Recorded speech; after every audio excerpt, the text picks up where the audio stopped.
I am Meredith Hadala, and I'm going to be kind of moderating this meeting for everyone today. And I wanted to start off by introducing our chair, Chair Dan Scripps. He's going to get us started today with some introductory comments. So take it away, Chair. Thanks, Meredith. And it's exciting to see so many folks interested in this discussion. I think the participation of so many different people with different perspectives and the expertise that you bring to this process from ICF, obviously, our staff, stakeholders from the environmental community, the utilities. There's just a lot that's gone into this, and I'm excited for today's discussion. This was an ad, as I think a lot of people know and understand and indeed asked for in terms of the schedule that was originally laid out.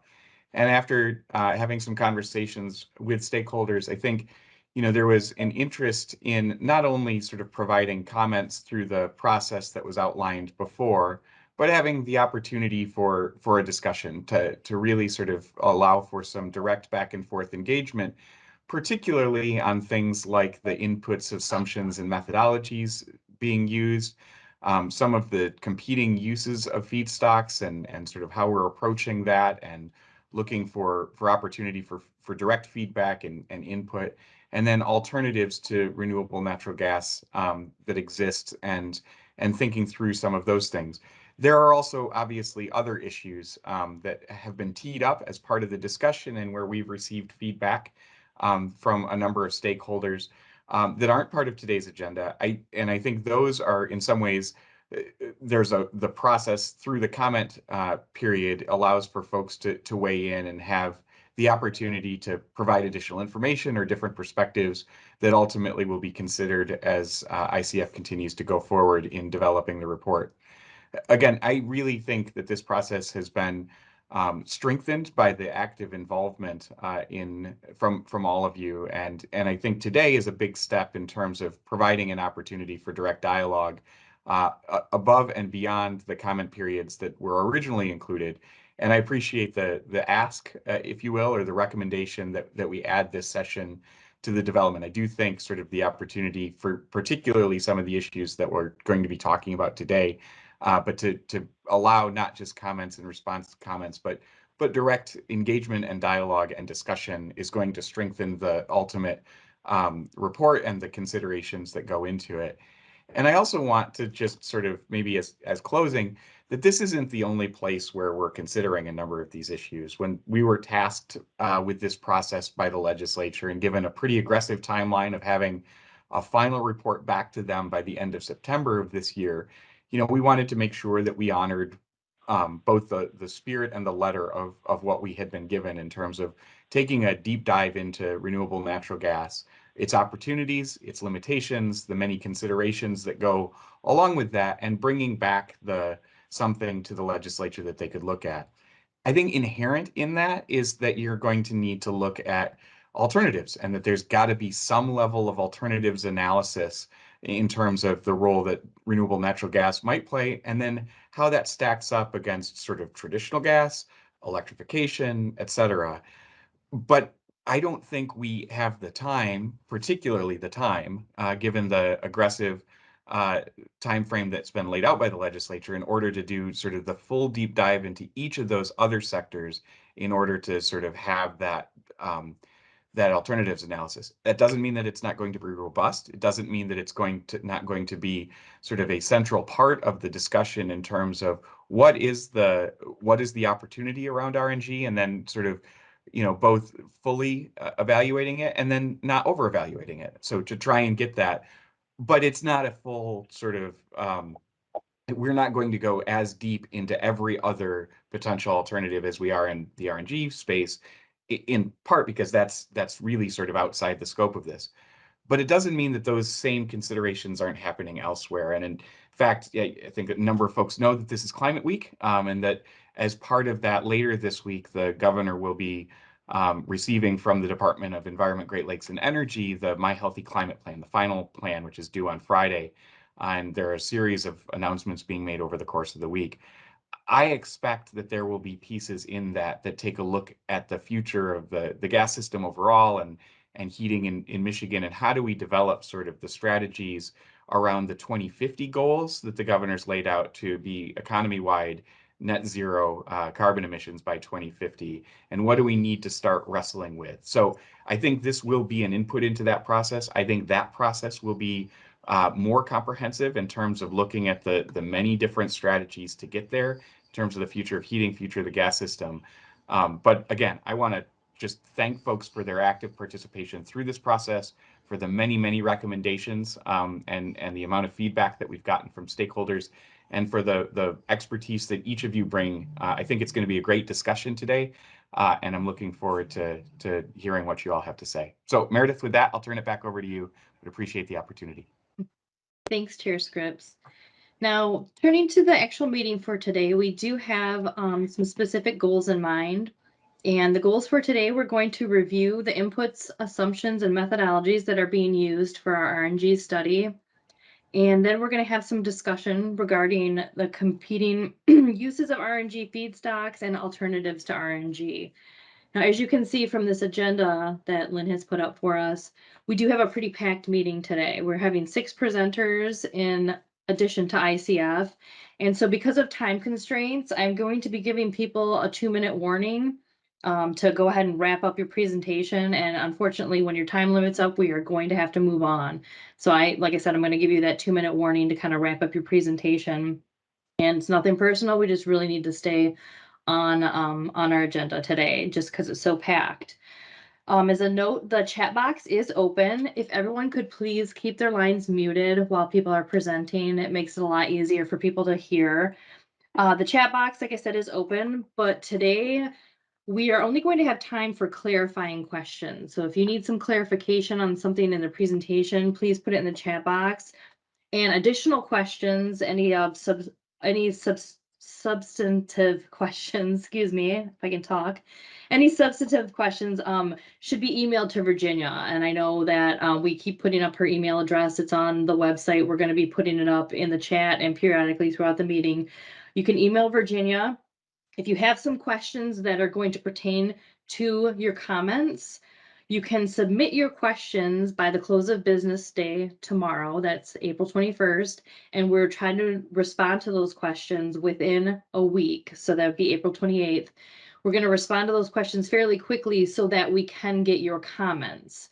Because this whole stakeholder session, there's going to be a 2-week comment period. So that's when you can submit your comments pertaining to what we've discussed in the study. Those can also be submitted to Virginia. Again, we're going to be showing her email address. Comments are due by May 5th. So that gives you a full 2 weeks. So that's why if you have some specific questions on what we've discussed today, please get them in as soon as possible by tomorrow. We're going to respond to those within a week. And then you'll have time to incorporate those into your comments, and the comments you have 2 weeks for. So hopefully that wasn't too confusing. If it was, go ahead and put it in the chat box. I'll try to say it better. But like I said, we're going to be putting up Virginia's email address. It's in the chat right now, and it's also on our website. And just as a housekeeping matter, again, I'm going to reiterate, please keep your lines muted if you're not talking or presenting. It makes it a lot easier for everyone. And if you aren't receiving periodic updates for this work group, please go to our work group page, the RNG web page, scroll all the way to the bottom, and there's a place to put your email in to get the listserv messages. I know some people haven't gotten all the updates. Even if you've gotten emails before, just go ahead and make sure your email is in that listserv so you get all the updates. And as always, we're leaning on Virginia. Go ahead and email Virginia your comments and questions via the website, or we're putting her email in the chat. And with that, we are going to move into part 1, our review of inputs, assumptions, and methodologies used in the study. And our first presenter is going to be Philip from ICF. And so I'm going to go ahead and turn it over to Philip. And welcome, Philip. We can see your presentation, and you should be ready to go.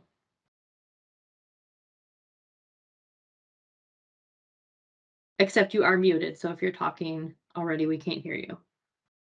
First one of the day. There's your bingo for the day for Teams. First guy talking muted. I apologize for that. Thanks, Meredith, for the introduction. Thanks, everybody, for joining the meeting today. My name's Philip. I'm with ICF. I did some introductions during the previous stakeholder meeting. So if you have any questions around my role at ICF or something, you can email. Well, in the interest of time. So to Meredith's earlier point, the schedule is kind of tight today, but the objective of today is to hear more from stakeholders. So I'm going to try and get through my presentations expeditiously. MPSC is monitoring the chat box. I'm not, just to be clear, so I can get through my slides in a timely fashion. They allotted a certain amount of time for me. I'm going to try and get through that a little bit quicker to provide more time for stakeholders rather than me. Just to be clear, that's my objective. So we'll get to it.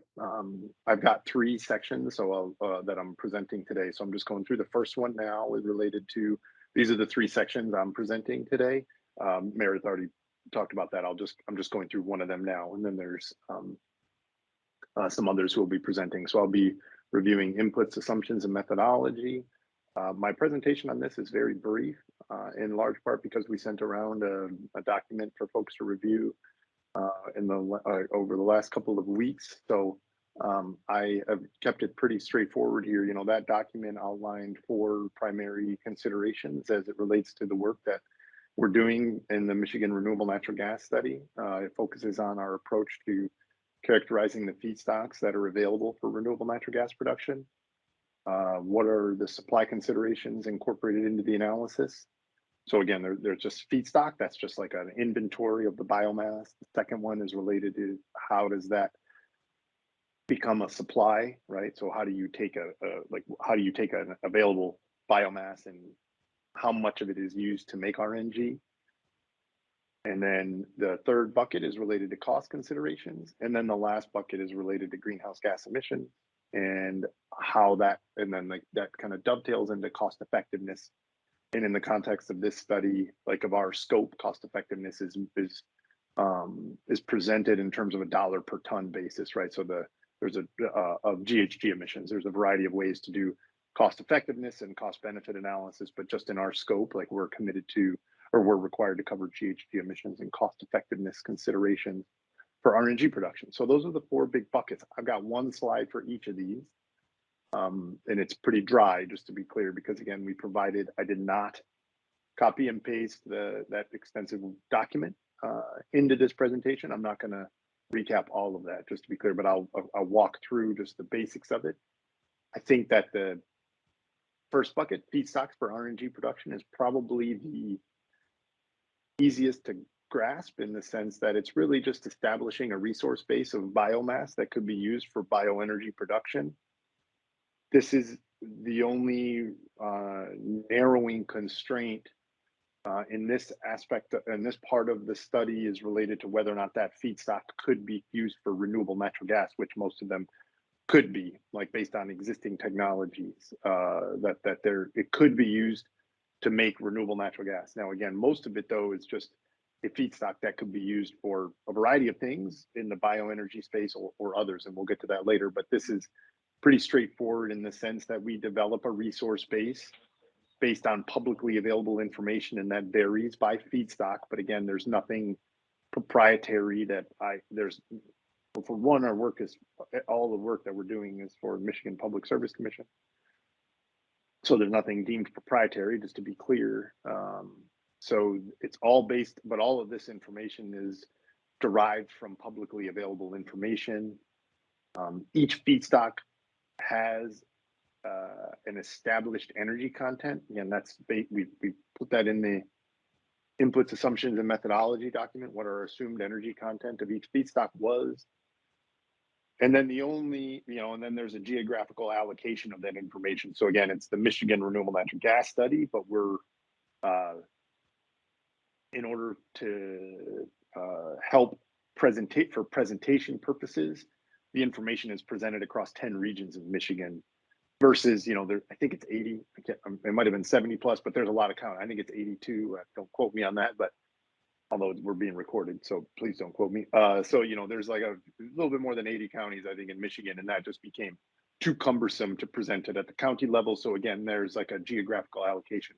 There's no ICF assumptions associated with that most of the data or all of the data we have is at least as granular at the county level. So it's just bundled into those 10 regions. There's no weighting factors or anything like that, that population weighted factors that are incorporated into this analysis. It's, we know where landfills are or where potential feedstock could be extracted from, where different biomass resources are from. So there's no analysis, like there's no weighting analysis or anything done by ICF with respect to allocating a biomass to one of the 10 regions that we're presenting.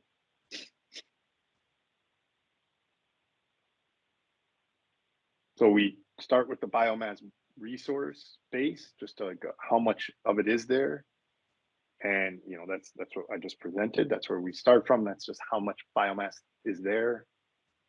And then our scope of work includes 3 supply scenarios associated with RNG supply, right? So we have to make some assumptions. This is the introduction of ICF assumptions in coordination with existing information about the efficiencies or conversion efficiencies of existing technologies, right? So it's an ICF assumption of how much of a resource could be used, and then that resource is then assumed to be produces renewable natural gas, and that conversion efficiency in that technology is something that we've extracted from the literature, right? So there are 3 supply scenarios that we are tasked with developing in our scope of work. One is just like, what's the energy content of all the biomass effectively, right? So that's like kind of that's not presented as that's just like that's algebra, just to be clear. There is X amount of feedstock, the energy content of that feedstock is Y, and then there's just a conversion factor there, right? That's just a kind of a benchmarking thing, right? There's no it's not presented as a scenario that we analyze later or anything like that, right? Just to be clear, but that's in our scope, so we're tasked with that. So the second 2 scenarios that we were tasked with, or that are in our scope of work, are to develop an achievable scenario and a feasible scenario. This is language from the scope of work. These are not the you know, how we build up those scenarios is based on discussions between ICF, MPSC, and DTMB, and then stakeholder feedback, right? So these are where we assume, you know, just in an achievable, it's a slightly, like I would just say it's, so there's lower levels in just comparing the 2 scenarios.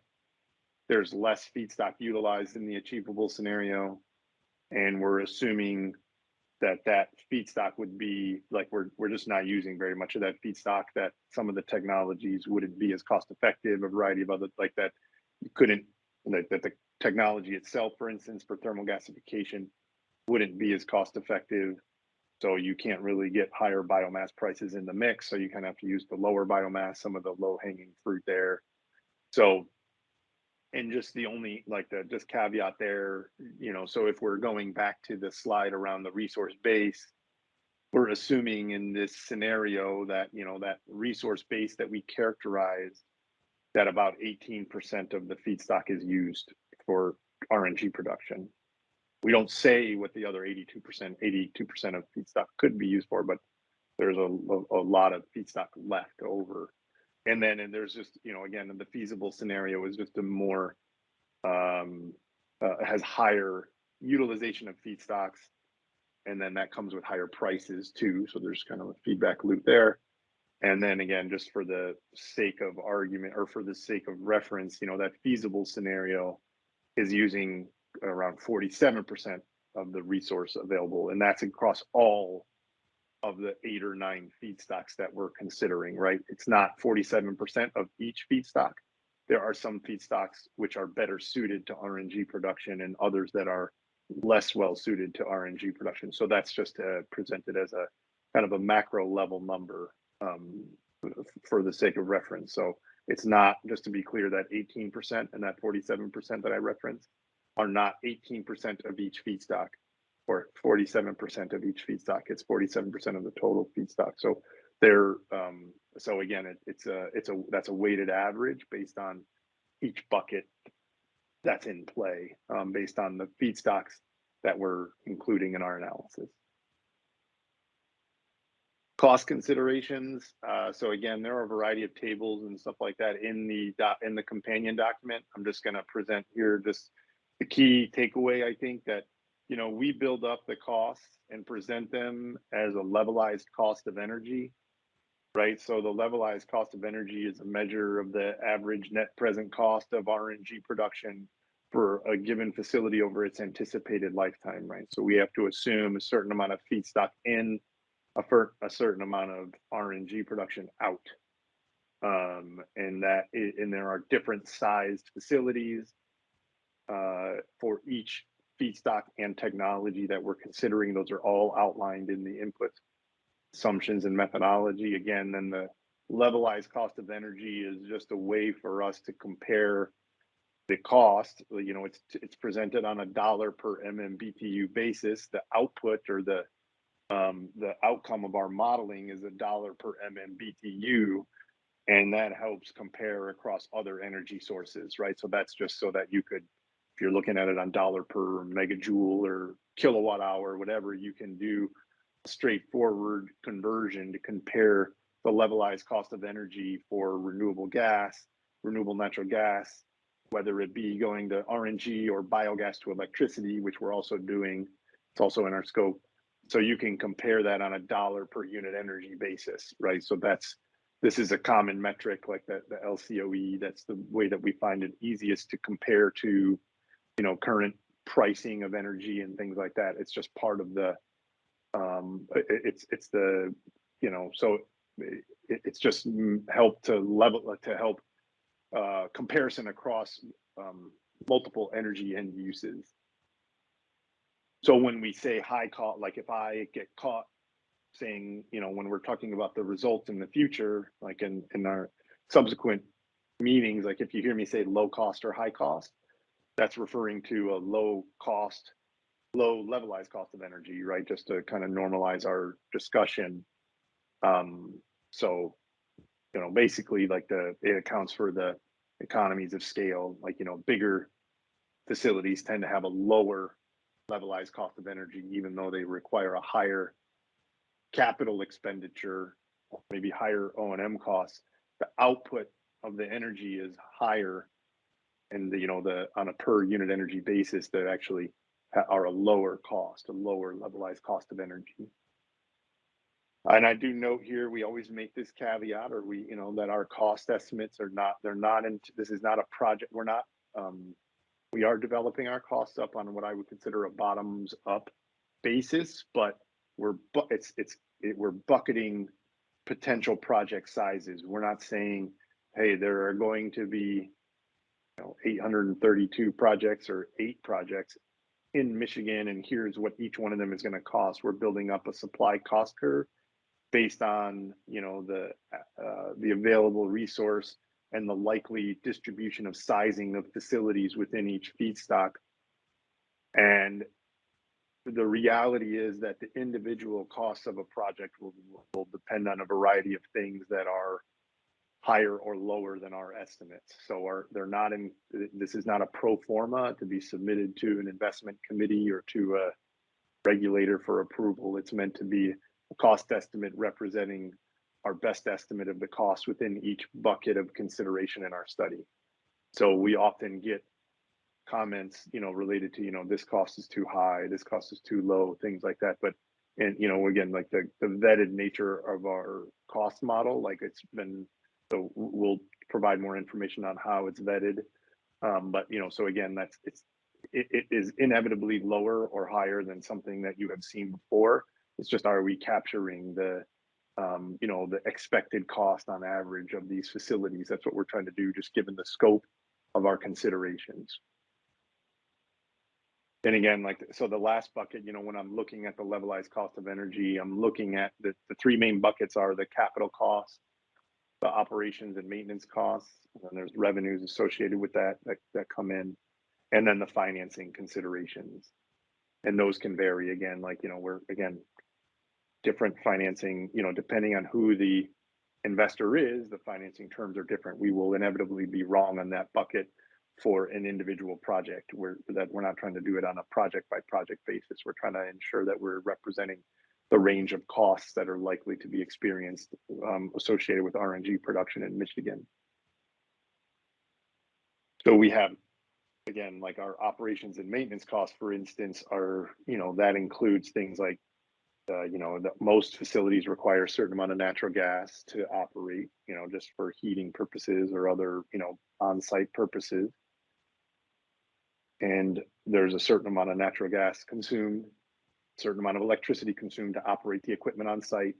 So we're using Michigan specific utility costs, right? Utility expenditures, right? So it's X dollars per kilowatt hour, X dollars per MMBTU or per therm of natural gas specific to Michigan. So we have a cost model that we've built up for Michigan.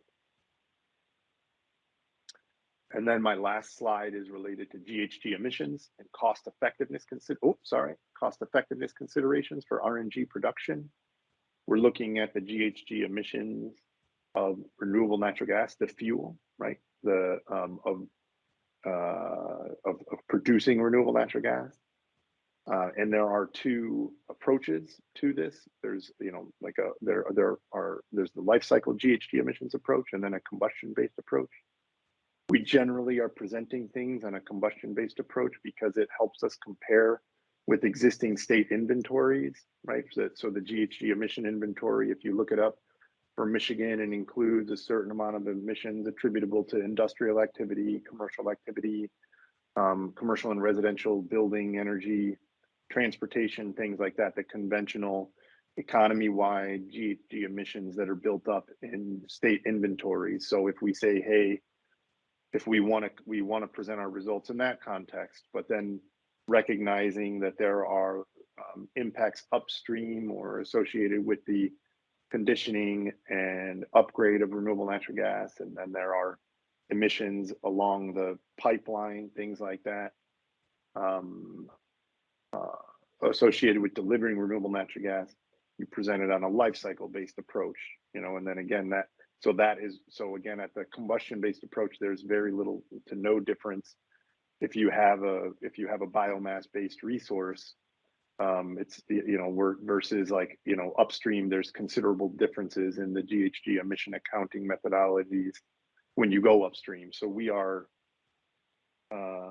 presenting it both ways. Again, like for comparison purposes, for comparative purposes, we're not saying, or we're looking at, we talk about it if we're talking about like, hey, here's Michigan State's inventory of GHG emissions. It's easier to compare it on a combustion-based approach. But again, like we're presenting it, we will be providing results both ways. And I know folks have some comments on this. So again, it's again, we talk about it in the background in the inputs, assumptions, and methodology document, how that's all developed. And then cost effectiveness in the context of this study, cost effectiveness is presented in terms of dollars. The cost of an abatement technology, of a technology that abates GHG emissions per unit ton of GHG emissions avoided or reduced. Right, so you have a differential in the cost of the technology or of the abatement strategy that you're introducing. So the difference is that the abatement strategy compared to the conventional technology or fuel divided by the emission reductions that you're achieving, right? So in this case, I just presented an example of like, hey, one MMBTU of fossil natural gas emits around, it's around 53 grams per MMBTU.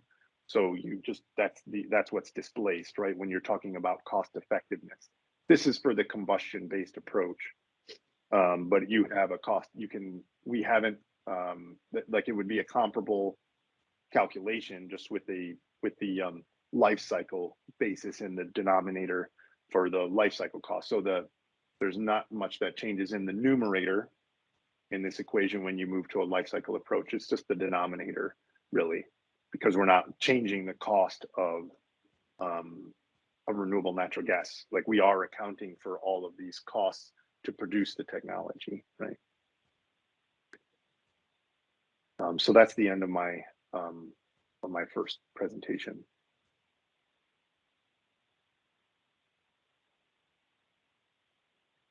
Thank you, Philip.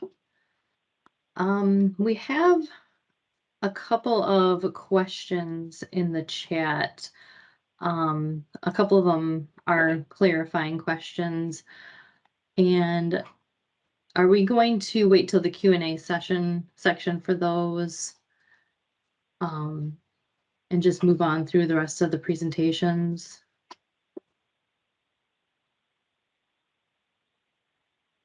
Are you asking me? Whoever wants to answer. Would you want to address those right now, or did you want to wait till the Q&A session? I can address them now, sure. Okay.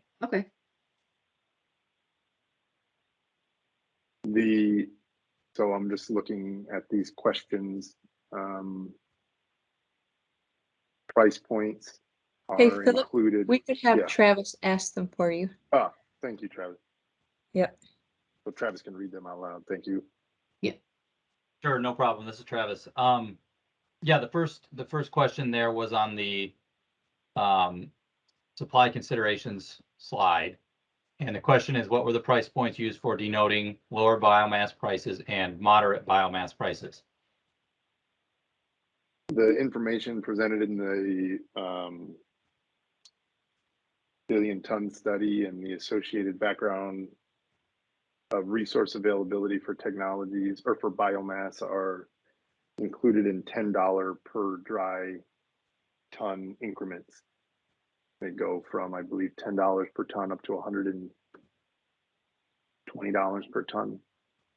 So those are the price points that are used in our analysis. Okay, thank you, Philip.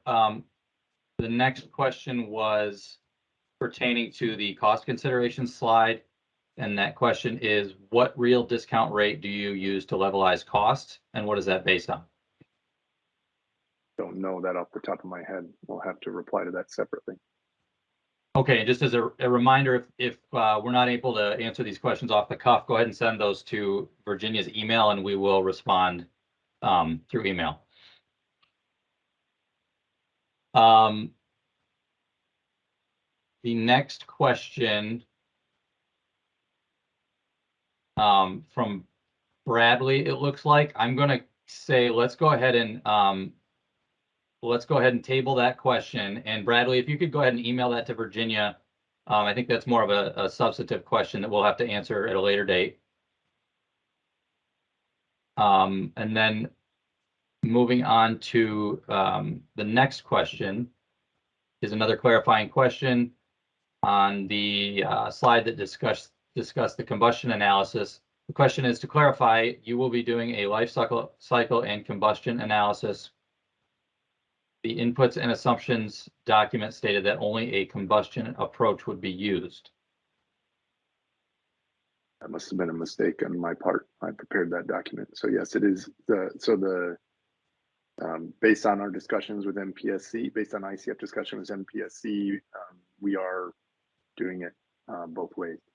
But yes, we are doing it on a life cycle based analysis and a combustion based analysis. Sorry for the miscommunication for that. Okay, thanks, Philip. And then the last question on a similar topic, can you elaborate on what you mean? What is included and what is not in the combustion approach? If we just look at combustion, are the emissions of RNG and fossil gas the same at the burner tip because CH4 is what is being burned in both cases? Don't you have to look at life cycle to assign any emission reduction potential to RNG? Or do you just assume that all RNG is zero GHG emitting? That was obviously a multi-point question there. Maybe if you're able to see it in the chat, you can maybe address each one as you go through it. Yeah, I think it's one encompassing answer. You know, for the combustion-based approach, we're assuming that biomass-based resources have zero CO2 emissions. So there are small emissions attributable to N2O and methane when combusting RNG. So it is combusting a renewable source of methane. So there is a zero CO2 component, and there are minor emissions associated with the emissions associated with N2O and methane during the combustion of methane are included. So, but that ends up being around 0.1 grams per MMBTU of CO2 equivalent. Okay, thanks, And Philip. that is in that approach, just to be clear. So just to clarify the last component of that, there's no differentiation between feedstocks. They're all biomass based.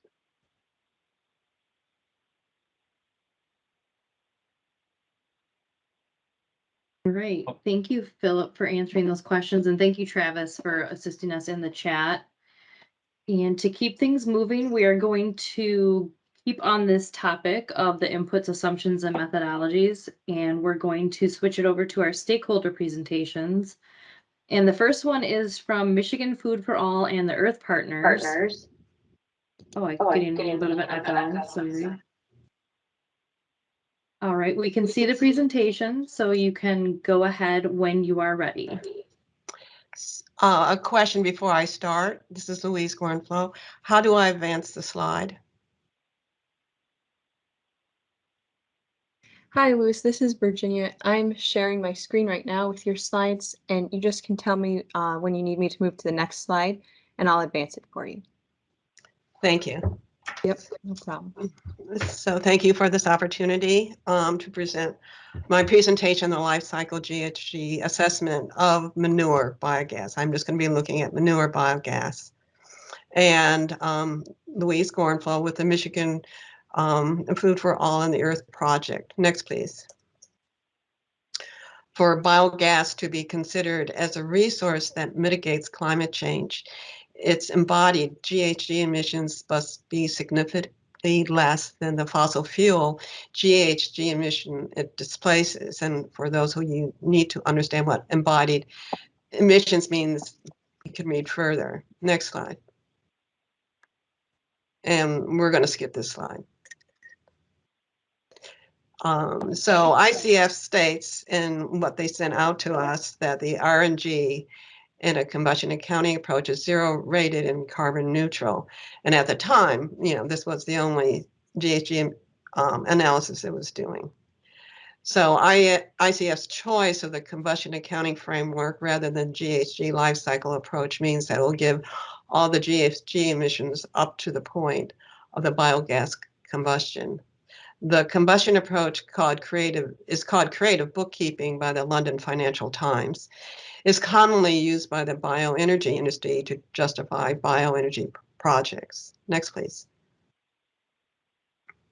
So the combustion approach has been discredited. England and the EU nations meet up to 30% of their renewable energy commitments by burning wood chips for electricity sourced from clear-cutting forests in southeastern US.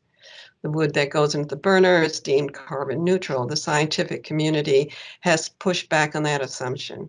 The European Commission has drafted a policy that states that biomass-fueled installation will count as renewable if they produce 70% fewer emissions than fossil fuels based on an LCA life cycle approach. And within the renewable fuel standard, corn ethanol is deemed carbon neutral. Recent research finds U.S. corn ethanol production does not mitigate climate change, largely due to the pressure to convert land to grow more corn and intensive fertilizer use. The carbon intensity of corn ethanol produced under the renewable fuel standard is no less than gasoline and likely at least 24% higher. And due to the recent life cycle accounting research, the carbon neutrality of corn ethanol is being reviewed by the USDA and EPA. Next, please. We're going to go through the elements that should be in a life cycle approach. Next, please. So it begins with corn because that's where the manure comes from. It's digested corn. And so that there's two large sources of emissions with corn production. One is the fertilizer use. 8.3% of U.S. emissions of nitrous oxide comes from corn production, and that's really from the fertilizer. That it's emitted from. And nitrous oxide is 300 times more powerful than carbon in global warming. Also, there's a large methane footprint in the production of fertilizer. But the big GHG source is the land use conversion, the loss of natural lands for a carbon sink. And there has been an 8.7 increase of cropland conversion of the natural or conserved areas to grow more corn. That the map there shows the areas in which land has been converted to corn. This is just specific to corn. And there's references throughout this presentation. You can look at the research. Next, please. And so the next step is the primary biodigester, which we also call the cow. And that just wanted to remind you that the major source of methane emissions are from enteric emissions from cow burps. And this pie chart on the right shows the US EPA GHG inventory from last year that shows that enteric emissions are a very large source of methane emissions in the United States. Next slide. And so the enteric emissions also need to be included in the life cycle analysis. And so then we come to the storage of the liquefied manure. And even with a biodigester, there will be a need to store collected manure, and those methane emissions need to be included in the life cycle analysis. I just wanted to remind everyone that liquefying manure is an industry choice, an industry practice selected to minimize its costs. No methane would be released from the manure if the cows were pastured. Next slide. Thank you. Also, that's necessary to include are the embodied GHG emissions in the construction of the biodigester and the equipment. We're just not talking about, how much energy is used on site to construct this thing, but also the embodied GHG emissions and all of the materials and all of the equipment. And according to the IEA Bioenergy, which is part of the Organization of Economic Cooperative Development, in which the United States belongs to, it's necessary to do that, and also to include the dismantling of it at the end of life. Next, please. So then we come to the operation of the biodigester itself, and I just, I don't have to remind you that through most of the year, the biodigester will need to be heated. And so that definitely will need to be included in life cycle analysis. And so all of the energy that's used for the operation and for the equipment are important to include in the analysis. Next slide, please. One thing that has not been mentioned at all throughout any of ICF's study overview is the waste. I know. I mean, the waste is the biodigester process called the digestate. And that digestate is liquefied manure, the same that went into the biodigester with some of the methane captured. Current practice is to spread the liquefied manure digestate onto fields. And that digestate includes all of the phosphorus and nitrogen that was in the liquefied manure that was loaded into the biodigester. Next slide, please. There's been a recent study of the land use changes from land application of CAFO manure in Michigan, just specific to CAFO manure, and has found that natural area losses occurred within 15 miles of CAFOs but not in control areas, which represent a loss of significant carbon sinks. And the natural lands near CAFOs changed to cropland, and this is necessary. CAFOs need these fields in order to continue to dump the manure, not so much to grow crops, but it's to dump the manure. And so these land use conversions are going to be they definitely need to be used in the process because it is a waste product of the biodigester itself. Thank you. Next slide. And so once the nutrients enter the waterways, they eventually will go into the Great Lakes. And we already have a problem with Lake Erie. But again, along the way, the manure will continue to emit nitrous oxides. And 7% of US emissions of nitrous oxide comes from the livestock manure management. And then once the nutrients hit Lake Erie, especially at this point, we have the problem with algal blooms. And algal blooms emit methane because it's an anaerobic process. And so again, this needs to be included into the life cycle analysis because it's a result of the waste product of the biodigester. Thank you. Next slide. Which brings us to pipeline construction and operation. FERC has issued a new policy statement saying it will consider natural gas pipelines GHG impacts. And so not only are we looking at the embodied GHG emissions and the materials that are used for the pipeline and the actual construction itself, but there also needs to be the consideration of land use conversion again. And this needs to be included into the life cycle analysis. Next slide, please. Just a courtesy 2-minute warning. Thank you. And then we come to all of the leaks. And we all know that natural gas line systems leak horribly. And so here are some references. Next slide. Next slide. So manure biogas is not carbon neutral. Governments are becoming increasingly aware that combustion approach assumption does not demonstrate that bioenergy actually mitigates climate change. Next slide.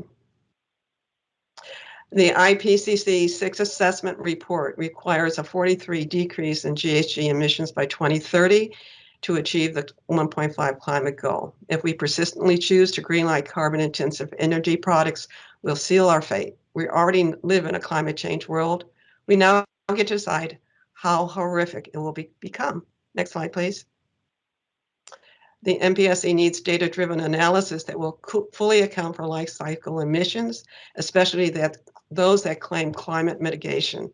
For Michigan to reduce its fossil fuel consumption and achieve the climate imperative, it must reject projects that would further entrench the fossil fuel industry.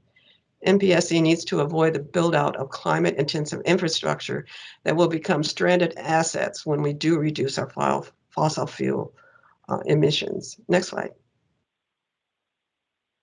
We trust the MPSC we trust that when the MPSC has adequate and impartial information, it will clearly discern what is self-serving from what benefits the public welfare. You have been given the responsibility to consider the climate implications of the cases that come before you. We ask that the MPSC obtain an impartial and complete GHG life cycle counting of livestock manure biogas that will determine whether manure biogas actually mitigates climate change. Thank you. Thank you so much for the presentation. And we're going to go right into our next presentation. Our next presenter is going to be Consumers Energy. And Great, thank you. Can you hear me? You look ready. Yep, we can hear you. And go ahead and begin when you're ready. All right, can you go full screen on that? If not, that's all right. All right, so thank you. Good afternoon. My name is Craig Degenfeller. I'm the Executive Director of Gas Strategy for Consumers Energy, where I lead the company's long-term investment planning for our gas system, as shown on the next slide. Today, I wanted to provide a quick overview on our gas strategy and dive into the decarbonization modeling that Consumers Energy did last year, which helped us understand our path forward on decarbonization and specifically around RNG for the purposes of this discussion. And considering all the political discussions on decarbonization and the concerns that we've heard around natural gas and the gas system, we want to get out ahead of it. And so we started this decarb modeling for us to really understand Consumers Energy's potential role in Michigan's decarbonization journey while continuing to deliver safe, reliable, affordable, and clean gas to our 1.8 million customers. Next slide, please. So as we move here into this next slide, we constantly are looking at the right places to invest in our gas system to ensure we don't strand out our assets in the future and do what's best for our customers and for Michigan. And as part of our business strategy process, we routinely reassess all key external drivers, like some of those listed here at the top, that may impact the gas business in Michigan for the future. And so our strategic objectives for the gas business are always safe, reliable, affordable, and clean, with today's focus on clean. As a reminder, back in 2019, Consumers Energy committed to a net zero goal for our gas system itself by 2030. And just a few weeks ago, Consumers Energy pledged to protect the planet by adding a new goal of achieving net zero greenhouse gas emissions from the company's entire natural gas production and delivery system, including customers and suppliers by 2050, which means we're going to be partnering with our customers to reduce their emissions by 20% by 2030, by the end of this decade. Now, we were able to commit to this new 2050 goal in alignment with the state of Michigan's goal due to the work that we did last year assessing various decarbonization pathways. So if you can go 2 slides ahead, you'll see that we started our decarbonization modeling at the US level. And since we've been hearing a lot about decarbonization at the national level, we did want to compare ourselves with the different climate regions and compare those regions throughout the US to Michigan. And probably no surprise to anyone here that our region's climate will necessitate some different energy needs than the Southwest, the Gulf region, and other warmer regions in the US. As Michigan has its healthy climate plan to achieve net zero carbon emissions by 2050, we know that electrification will continue to expand and play a role. However, our studies have shown that states with climate conditions similar to Michigan will also need to utilize multiple other decarbonization technologies as well, with some listed here on the right, that include the continued need for the natural gas system. As shown on the lower left, Michigan's unique geospatial storage, similar to the Gulf region, could be a huge asset to the state of Michigan with the transformation of the gas system to actually support the electric grid using carbon capture, underground storage, and actually enable decarbonization over time. Next slide, please. Now, from the US level down to the Michigan level, we basically, this slide shows the potential societal impact on Michigan by the different scenarios that we ran to decarbonize our state by 2050. And the overall estimated cost impact here is in net present value dollars to Michigan residents and businesses from now through 2050 in the scale of billions of dollars. As you can see here, there's a cost for clean in every scenario. And considering some of those political discussions going on right now at the federal and state levels, talking about potential bans on gas, we did look at an extreme scenario of no gas system in order to see how that would impact the state of Michigan and its residents. As you can see here, it would cost the state of Michigan and everybody in it about $89 billion estimated from now through 2050 if the gas system was eliminated. A high electrification scenario would be about half that amount. A high clean gas scenario is even lower, and the most cost-effective decarbonization scenario to meet everyone's 2050 net zero goals is really a balanced scenario, which includes some electrification, natural gas plants with carbon capture for base electric supply, solar, wind, hydrogen, and RNG we found all to be needed in this scenario. As a side note, we did look at a balanced scenario with no carbon capture or sequestration, in order to see what would happen if that technology is not used in the future. And we found that if we say no collectively as a society to carbon capture, then we'd by 2050 remove all natural gas plants off the system, which are needed for base supply, which means we need a lot more renewables in the state of Michigan than can even be permitted. Long duration energy storage would be needed way beyond lithium ion batteries. We'd only be able to use green hydrogen in the future. And then also we would need nuclear to support all that base load. All very expensive technology options, which is why that scenario is higher than the balanced scenario. Overall, we found that a future net zero, Michigan can meet a future net zero that includes the gas system. Next slide, please. This slide shows the potential gas pipeline composition in Michigan by 2050 for each of those scenarios. This looks at the total volume in trillion BTU of throughput for energy supply to Michigan. Shown at the top, you can see the totals at the top of each column of the scenarios. And then the different percentages are just the different types of estimated molecules we would need in those pipelines. I think the key takeaway here is that the gas system is needed in all probable decarbonization scenarios shown in this gray box, even in a high electrification scenario due to the increasing electric loads causing the need for even more natural gas baseload generation supply. Also, we see that hydrogen and biogas or renewable natural gas play a key role in all these scenarios for future decarbonization. Next slide, please. Considering the RNG technology was in all of our decarbonization pathways, Consumers Energy is looking to build out and expand on RNG, which is a win for Michigan, for our communities, and for our customers. This is an example here just on the right of an RNG facility that is going from cow waste through anaerobic digestion to pipeline quality gas with local benefits shown on the left of the slide. Things like new farmer revenue streams, reducing farm operating expenses and odors, and providing new tax base to the local communities. In addition, as you see here on the lower left, RNG provides carbon negative benefits to Michigan. And as Consumers Energy is assessing the RNG business cases, we're using carbon abatement economics. This is in dollars per ton CO2 equivalent abated. So for example, animal manure RNG is one of the most cost-effective decarb technologies on a dollar per ton basis. Also, when you compare it with electrification technologies are very expensive on a dollar per ton basis today because of the incremental carbon reduction is so small against the high cost of technology. Next slide, please.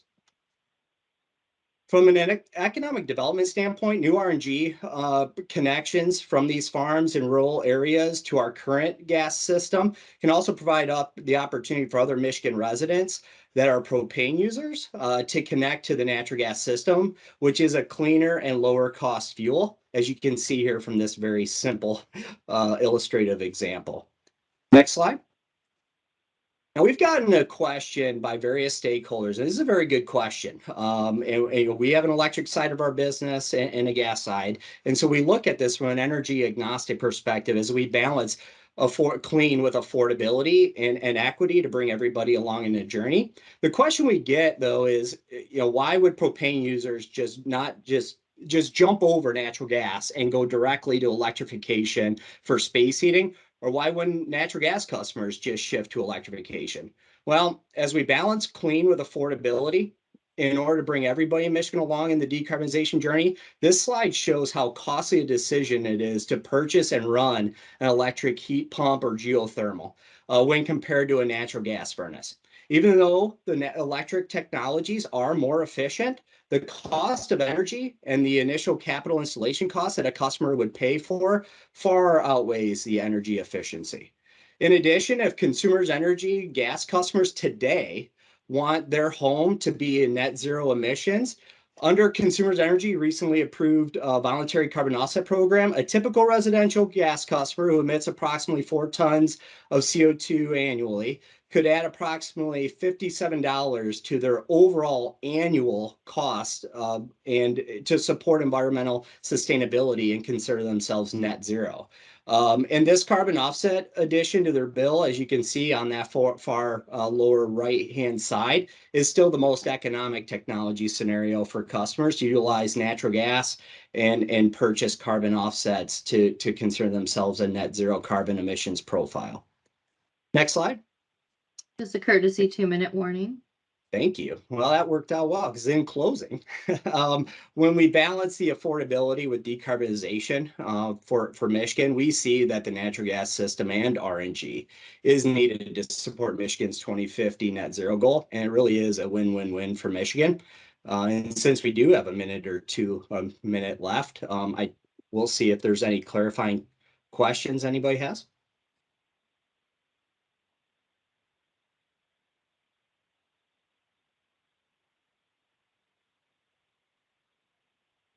There is one question in the chat. If you'd like to, you can decide to answer it or punt it if you'd like.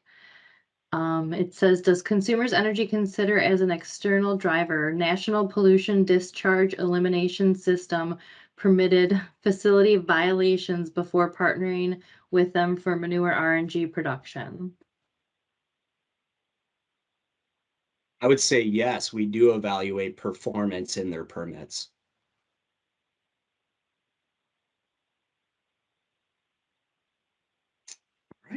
All I right, didn't thank see you any other for questions. Thank you. Thank you for being willing to answer on the fly. And No now problem. we are going to move right along into our next presentation. And our next presenter is Energia. I don't know if I'm butchering that name. I'm sorry. Every time I say it, it comes out differently. So if you'd like to correct me, I would be much appreciative. Yep, And close you can- enough. Energia. Energia. Okay, thank you. Yep, thank you. I appreciate you all having me and giving this opportunity to speak. My name is Margaret Laub. I'm Project Development Manager here at Energia. I'm based out of our U.S. headquarters in Carlsbad, California, just north of San Diego. You can go ahead and move to the next slide. Great. So we just wanted to provide some input on additional feasible feedstocks that should be considered as part of this study. Really want to emphasize the ability of landfill diverted organic waste as a major feedstock available to produce carbon negative RNG from anaerobic digestion to support overall RNG inventories and as well as the state's carbon neutrality goals. Landfill diverted organic waste to RNG is a well-established pathway, but it certainly requires RNG pricing and accounting that reflects its value and its contribution to reduction of fugitive methane emissions. Got a few points in here to support this pricing. The first is accurate life cycle accounting methodologies, aligning values with other data points within the industry that support these price points, and leveraging the most recent data available with respect to landfill capture. So just offering some proof points to support this additional major feedstock source that were not included, as I saw in the initial study and assumptions. So landfill diverted organics, just to reiterate, are a proven feedstock, both as standalone AD as well as in conjunction with other feedstocks for anaerobic digestion, but again, just require appropriate accounting and incentives to support such projects. It's a brief introduction. Energia is a mission-driven company with the goal of mitigating climate change and achieving a zero waste future by taking society's two largest organic waste streams of wastewater biosolids and food waste and trash to generate renewable resources and marketable, valuable products, including energy, clean water, and fertilizer. Oops, sorry. Next slide, please. 2 slides, actually. Thank you. Updating slides on my side, but not used to conveying that. So to that end, Energia is a technology provider to facilitate organics to energy projects with anaerobic digestion at the heart. We provide organics recovery and separation solutions in orange, as well as high solids anaerobic digestion and high solids mixing in the green, as well as biogas utilization and nutrient recovery in the blue to make sure that anything that's not digestible can be sustainably disposed of or have value generated from these byproducts. Next slide, please. We've deployed these technologies at a number of locations throughout North America as well as globally. Within North America, you can see our multiple deployments of organics recovery solutions, our OREX press, that's organics extraction, to recover organics from commingled waste streams that would otherwise go to landfill and support landfill diversion goals. And those organics are taken to wastewater treatment facilities throughout the US for co-digestion or dedicated monodigestion to create carbon negative RNG. Next slide, please. So as most people are aware and as referenced in the ICF study, when organics go to landfill as part of trash and other waste streams, they break down in the absence of oxygen, creating methane, which is emitted from landfills. Next slide, please. There's always been some baseline level assumption of methane fugitive emissions from landfills, typically around 30%. What we're finding with the most recent studies by NASA JPL in California, as well as other studies in Maryland and throughout the US, is that there's actually significantly higher fugitive methane emissions from landfill than previously estimated. What we're finding is, I think previously there was an assumption of 70% capture in the landfill, and we're seeing it's about half of that, more towards 30%. So what that means is that the majority of methane is not being captured by landfill gas capture systems, but is in fact going to the atmosphere where it's having an incredibly potent impact on greenhouse gas and global warming. Next slide, please. Because of this, organic waste is a really key feedstock to support RNG projects, and there's incredible volumes that can be diverted from landfill to support RNG and AD projects. Around 30% of municipal solid waste is organics. About half of that, or 15%, is food waste, and the other half, or other 15%, is digestible or recoverable organics that can be converted into RNG via anaerobic digestion. So recovering food waste from commercial, residential, municipal solid waste, significantly more volume than is being accounted for that can be feasibly used as feedstock for AD. And this stands in contrast to source-separated organics often found at commercial kitchens or in institutions where the material is otherwise separated and bound for compost or other alternative disposition methods. You can see just how much of this waste is, there's obviously incredible volumes here pictured that, again, a large portion of that is food waste, which can be recovered and rather than decomposing in landfill can be beneficially reused via anaerobic digestion. Next slide, please. So just a brief overview, when you divert that trash from landfill, stopping it on the way to the landfill, instead using technology to recover the organics, such as Energia's organics extrusion or OREX press. You can take that wet fraction that is extruded from the trash, anaerobically digest it to create biogas and carbon negative RNG, as well as soil amendment. So I think it's important to note that this fertilizer that's generated is an output that's not always realized from all other feedstocks, such as landfill RNG, as featured in the study. Next slide, please. So again, because you are able to divert those organics from landfill where they would otherwise break down and emit a majority of their methane generation potential to the atmosphere, by capturing it, preventing those organics from going to landfill and instead digesting them in enclosed reactors, we can create carbon negative RNG in a way that's not achievable through source separated organics. So therefore we can support Michigan's carbon neutrality goals, even as we get to 100% clean energy. There's obviously a need for carbon negative fuel and options to offset some of that fixed carbon and some of those fixed net positive emissions. Next slide, please. So one of the tools in capturing this incredible feedstock that's available for RNG production is a pre-processing technology similar to the organics extrusion press. It acts like a giant garlic press to recover organics, what we call wet fraction, from any commingled waste stream. You load the waste into the chamber, apply significant amounts of pressure via a ram. The organics are extruded out perforations at the end of the chamber about the size of a quarter, again, similar to a garlic press.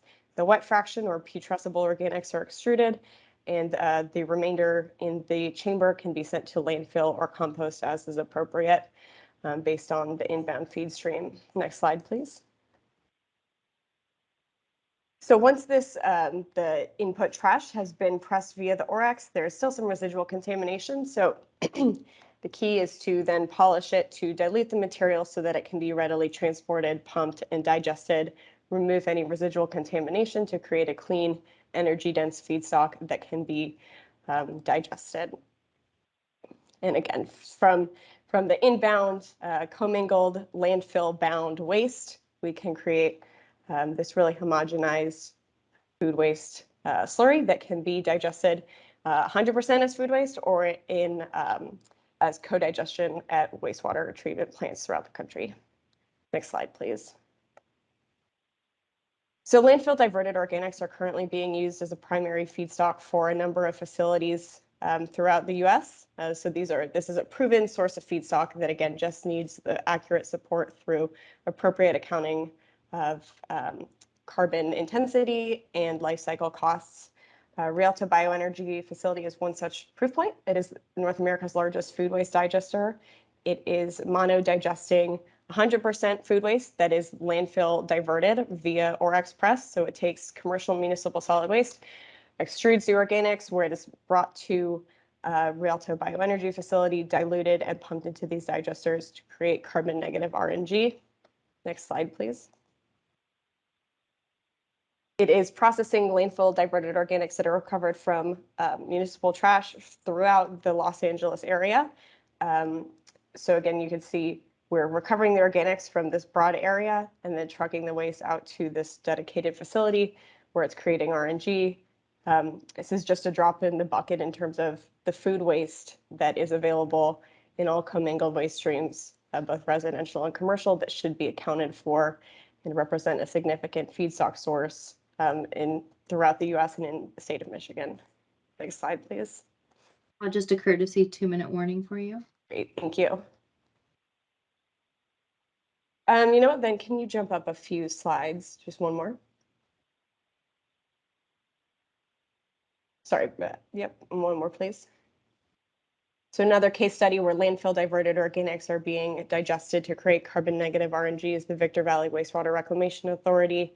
That is similar to the WRRF feedstock source noted in the study, but in partnership or in collaboration with landfill diverted organics, there's significantly more RNG generation potential than is made available by the digestion of biosolids alone. And if you could advance 3 more slides.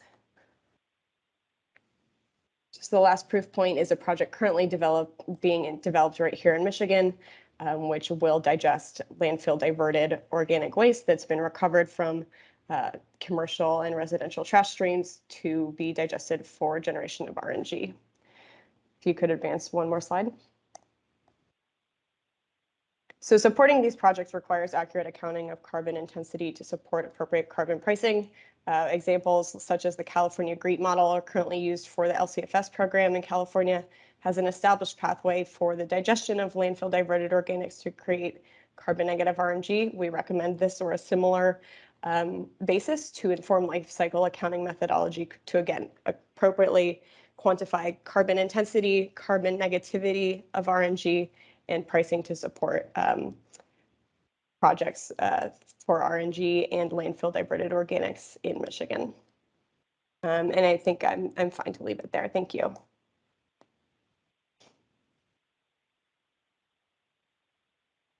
Thank you very much for that presentation. We have a fairly long question. Sorry, Travis, I haven't made my way through that question yet. Is that something that we should be addressing now, or is it a later question? My reading is that it seems like It's referring back to the consumer's presentation. Oh, okay. And it may be more of a comment rather than a question. Okay, thanks. I just hadn't had a chance to read through the whole thing yet.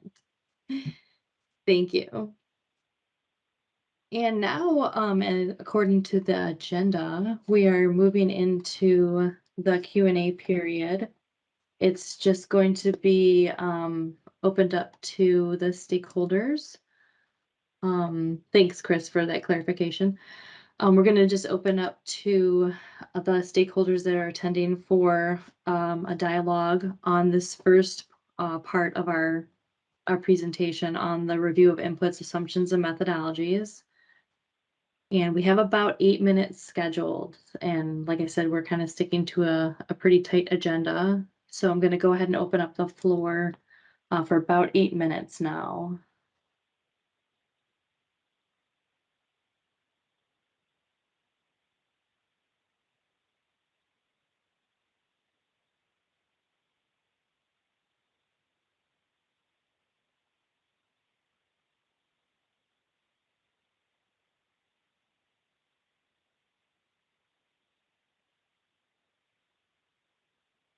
Okay, I'm not seeing any hands raised or anyone wanting to open up the dialogue.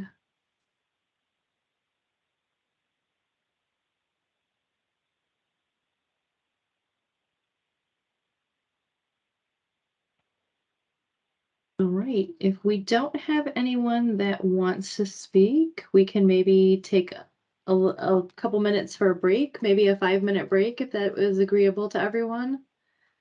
Why don't we go ahead and set the return time for 3:21? Oh, let's make it 3:22. And if everyone can just turn off their cameras and microphones, we will come back at 3:22. Thank you. All right, welcome back, everyone. We are moving into part 2 of our meeting today with, we're going to be turning to analysis of alternatives.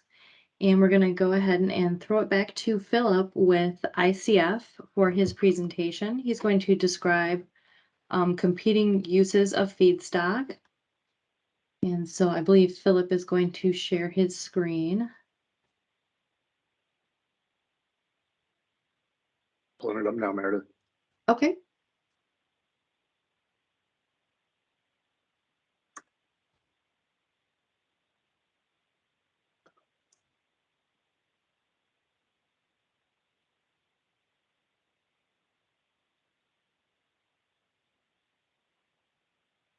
All right, we can see it. So you can go ahead when you're ready.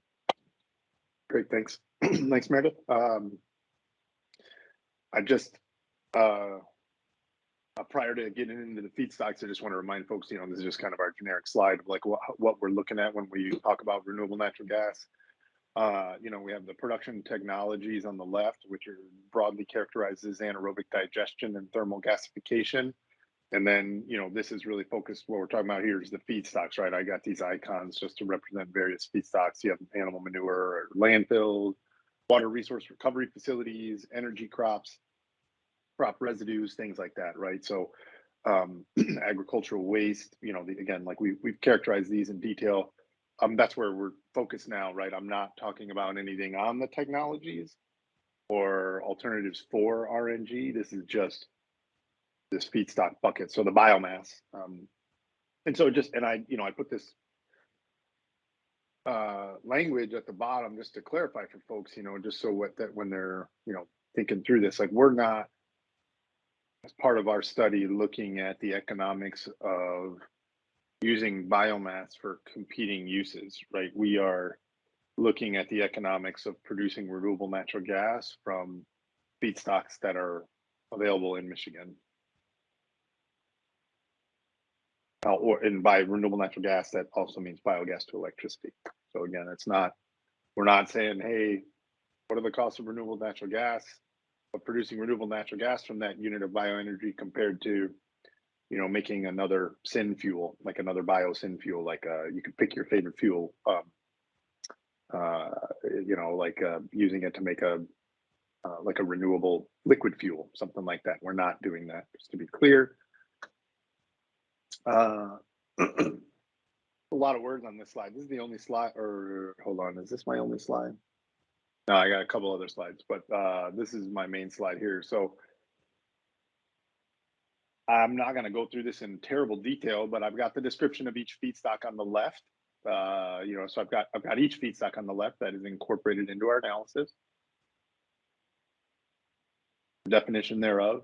These are grouped by how we assume the feedstock will be used, but there's nothing that prevents these to jump from thermal gasification to anaerobic digestion, or anaerobic digestion to thermal gasification.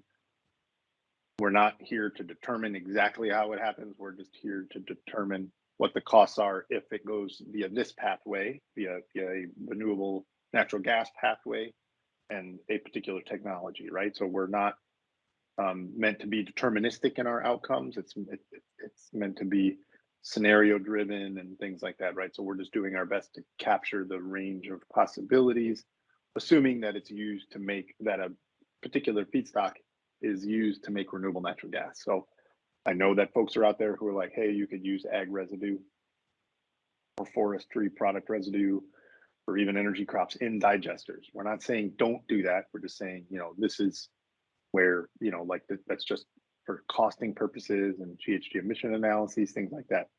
Not telling you what to or what not to do.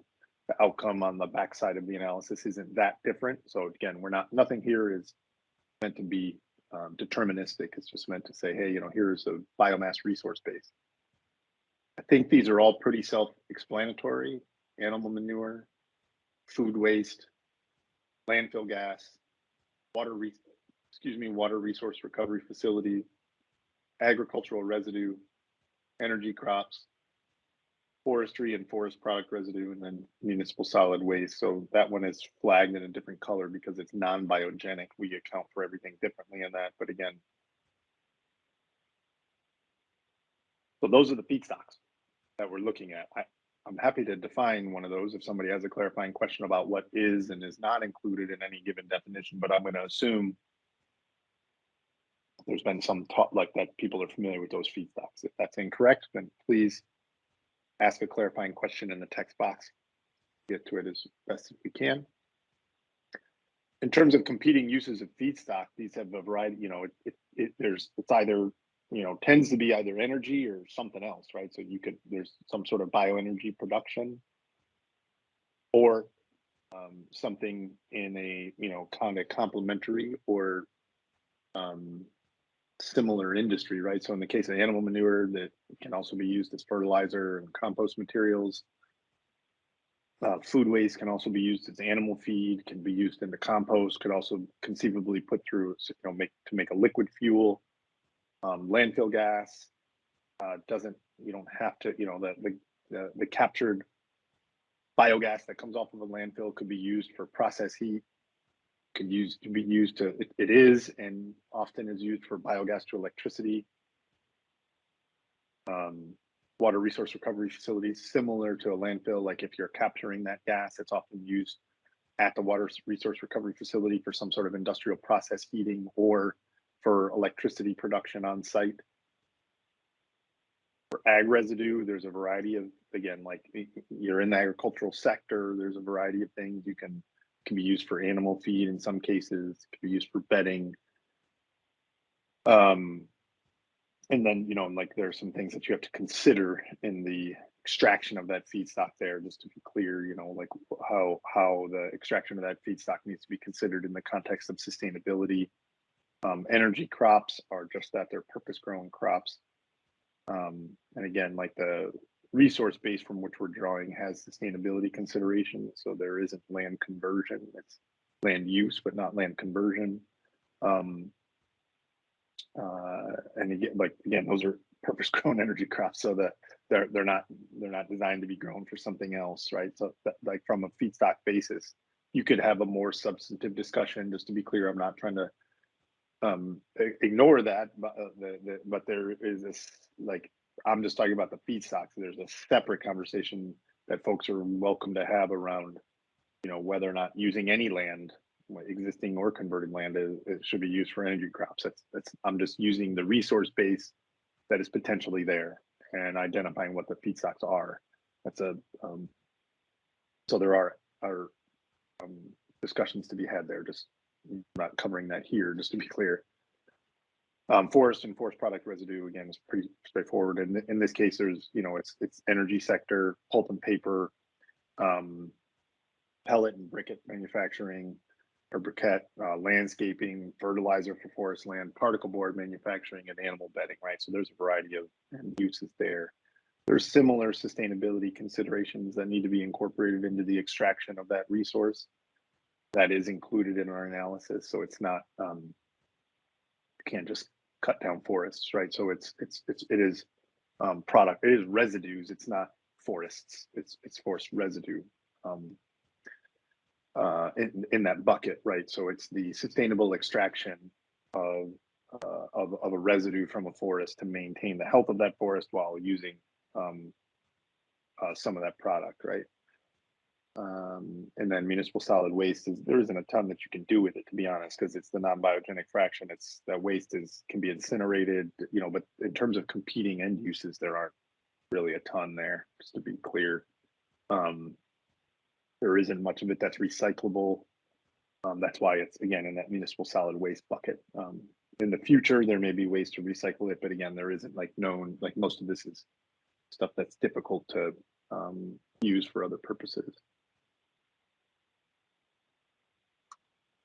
So I wanted to use this opportunity to, again, we're basically kind of going back to that original slide that I talked about, the very first bucket, when I'm talking about the inputs, assumptions, and methodology associated with ICF's approach.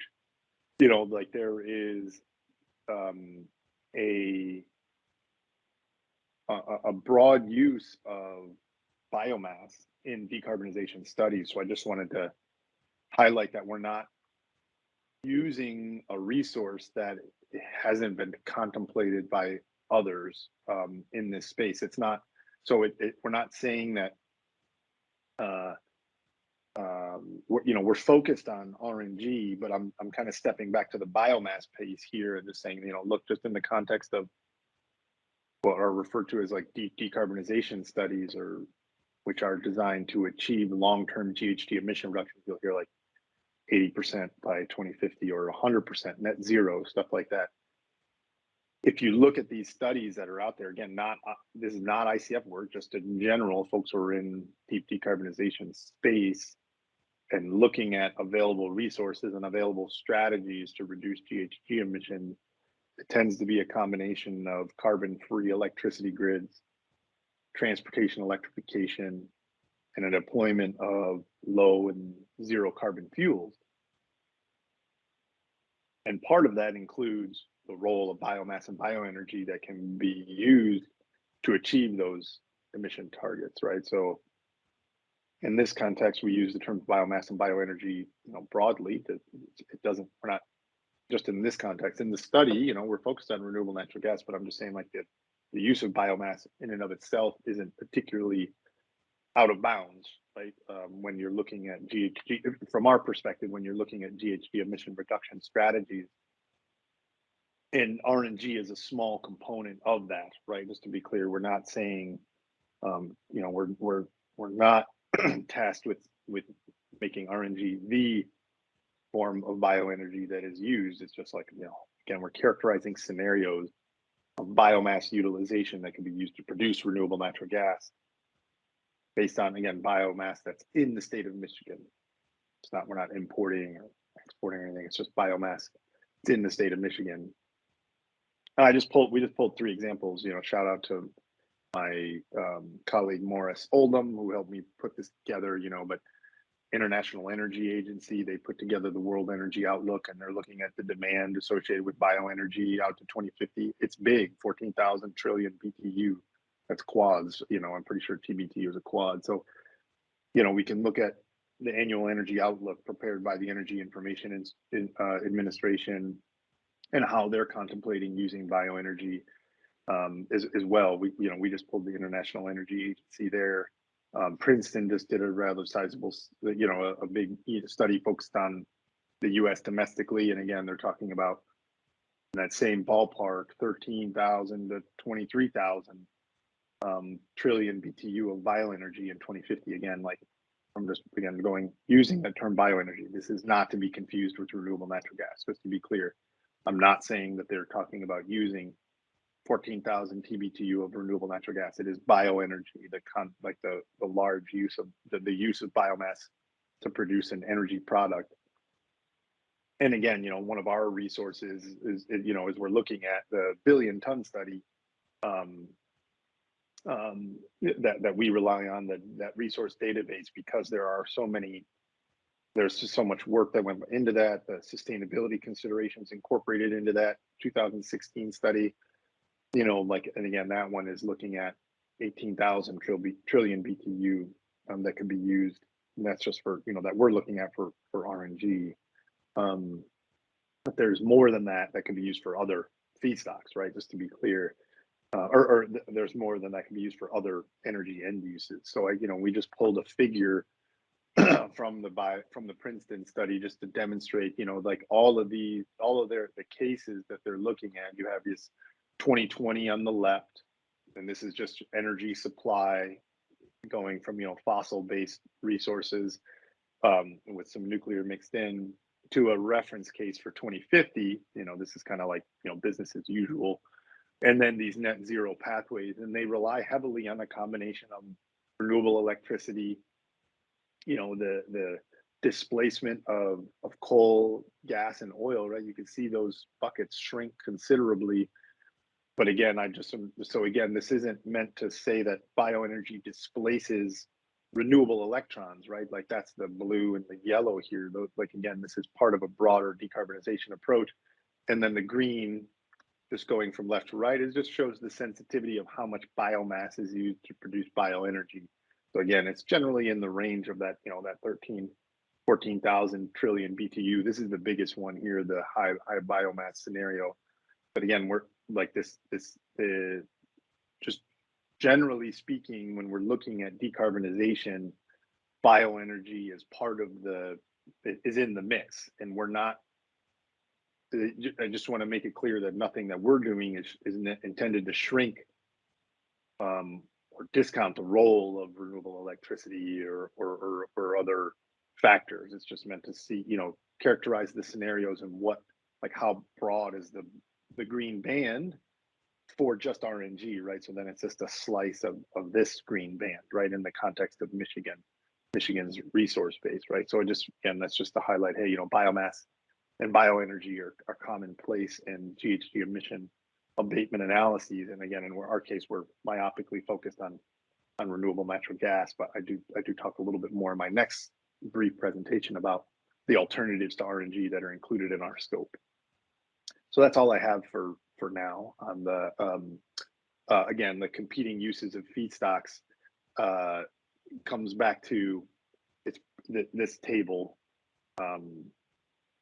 So when we're talking about, and just to be clear, in our study, when we say, hey, X% of biomass or of the resource was used to make RNG, I went back to that, the achievable versus feasible, it's that 18%. We don't say what the 82% should go to, right? Or not, like what it's going to go to, right? We're just utilizing biomass to make RNG. I'm not saying that 18% will be RNG, X% will be bioelectricity, and X, Y, and Z.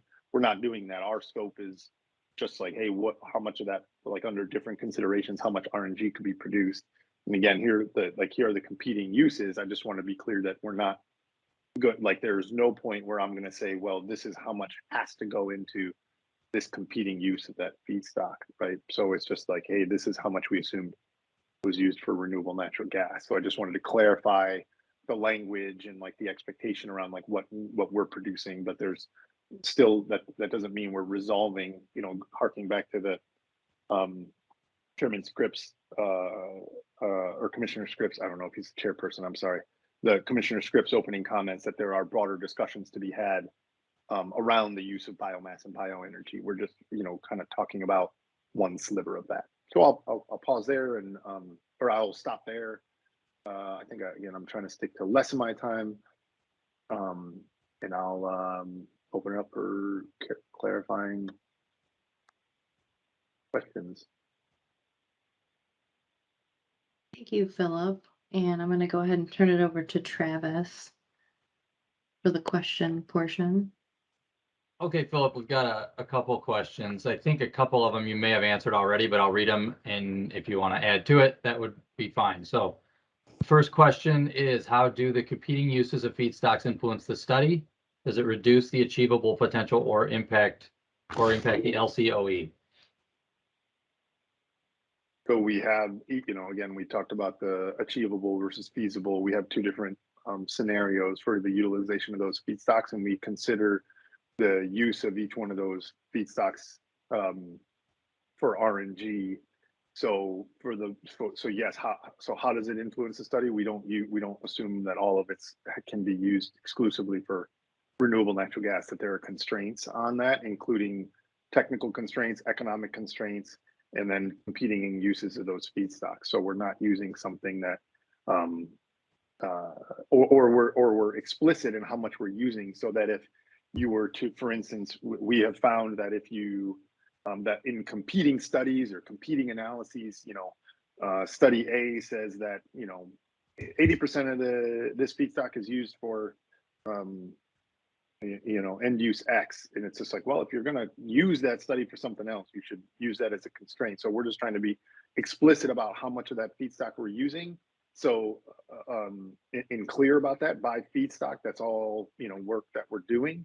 But yes, so the competing uses of these feedstocks generally are considered in the development of the scenarios. Yes. And it does impact the levelized cost of energy. Typically, specifically the utilization, like the ability to extract certain biomass comes at a higher price. Like more biomass costs more money, so that impacts the levelized cost of energy, because the operational cost of a facility is higher because the feedstock is not available at the lower price because you're using more of it. So you basically have to pay to take that feedstock away from something else. Okay, thanks, Philip. The next one is a bit of a three-part type comment / question. So you may want to follow along with me as I read it, but I'll go ahead and read it. Is the upshot of Philip's point about competing uses that 1, ICF's job is to quantify total RNG potential. 2, some portion of that potential may be best or most economically used for something other than displacing fossil gas distributed through the gas utilities distribution systems, e.g. for transportation, fertilization of soil, livestock feed, product manufacturing, etc. But, and the third part is ICF is not going to estimate what portion would be best or most likely be used for such other purposes or uses, or will ICF address or estimate the answer to that latter point, what fraction of RNG potential feedstocks would likely be used for other things? Yeah, to my last point that I made before we did questions, no, we are not determining what fraction will be used for other things. We're not saying that we're just saying that we're using X. Okay. And this is what it will cost. So given that, again, the boundary conditions for our study are Michigan, given the nature of transportation, fertilization, soil, livestock feed, etc., like that is not in our scope. No, I'm not going to be characterizing the costs of those competing uses. I'm going to say the cost of RNG is this. If you use it, this is how much it's going to cost, and this is the associated GHG abatement cost effectiveness. Okay. The last question here is, when you do the LCA on these various feedstocks, do you set, for example, manure or forest residue as carbon neutral? I'm not really talking about life cycle analysis right now, so please submit that question separately. I don't completely understand the question, and I'm talking about competing uses of feedstock. So that's please submit that question separately, and we'll answer it as best as we can. Great, thank you, Philip, for your presentation and for being willing to answer some questions as we go along. we're going to turn it over to our next stakeholder presentation, and that is going to be from Cheryl. And I believe your slides should be up and we can see them. I see them. Can you hear me? Okay. Yes, we can hear you just fine. You can go ahead and begin when you're ready. Okay. I'll start off by saying my talk is not about competing uses of feedstock, but here I am. Livestock manure has been referred to as black gold because of its fertilizer value. Thanks to the burgeoning RNG movement, touted by the agricultural and energy sectors as critical to achieving net zero emissions to combat the climate crisis, CAFO waste has gone from a byproduct to a hot commodity. At first glance, using anaerobic digesters to capture methane from waste storage structures to produce fuel seems to make sense. Reduce greenhouse gas emissions and dependence on fossil gas. But is manure gas all it's cracked up to be? As a physician, I am deeply concerned about the multiple, well-documented public health, environmental, socioeconomic, and environmental justice harms associated with CAFOs. On-farm commercial RNG production is heavily subsidized and creates lucrative environmental commodities, incentivizing CAFO expansions and new constructions and ultimately amplifying their adverse impacts. Next slide, please.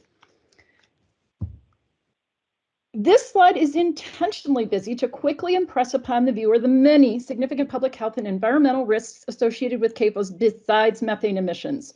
While anaerobic digestion mitigates some other harms, it does not eliminate them. For example, the pathogen content of digestate is reduced relative to raw manure, but the potential for contagion remains, and viable microorganisms can multiply during digestate storage. Importantly, anaerobic digestion can exacerbate other harms. Even if CAFO animal numbers were to remain constant, anaerobic digestion could worsen groundwater and surface water nutrient pollution, increasing the levels of nitrate, a known human toxin, in private drinking water wells, and increasing the frequency, duration, and severity of harmful algal blooms. Nitrous oxide and toxic ammonia emissions might also increase. Nitric oxide is a much more potent greenhouse gas than methane and depletes the ozone. Next slide, please. Next, okay. Anaerobic digestion is not a means of CAFO waste disposal. The concentration of nutrients in digestate does not change significantly. However, the chemical structure of the nitrogen and phosphorus compounds are altered, rendering them more water soluble, resulting in an increased risk of leaching into groundwater and runoff into surface waters. So says not only me, but the US EPA. Next slide, please. Astonishingly, Michigan's adaptive management plan for Lake Erie to combat harmful algal blooms includes on-farm anaerobic digesters, promoting the misconception that anaerobic digestion will reduce nutrient runoff when in fact the opposite is more likely true. Next slide. Next.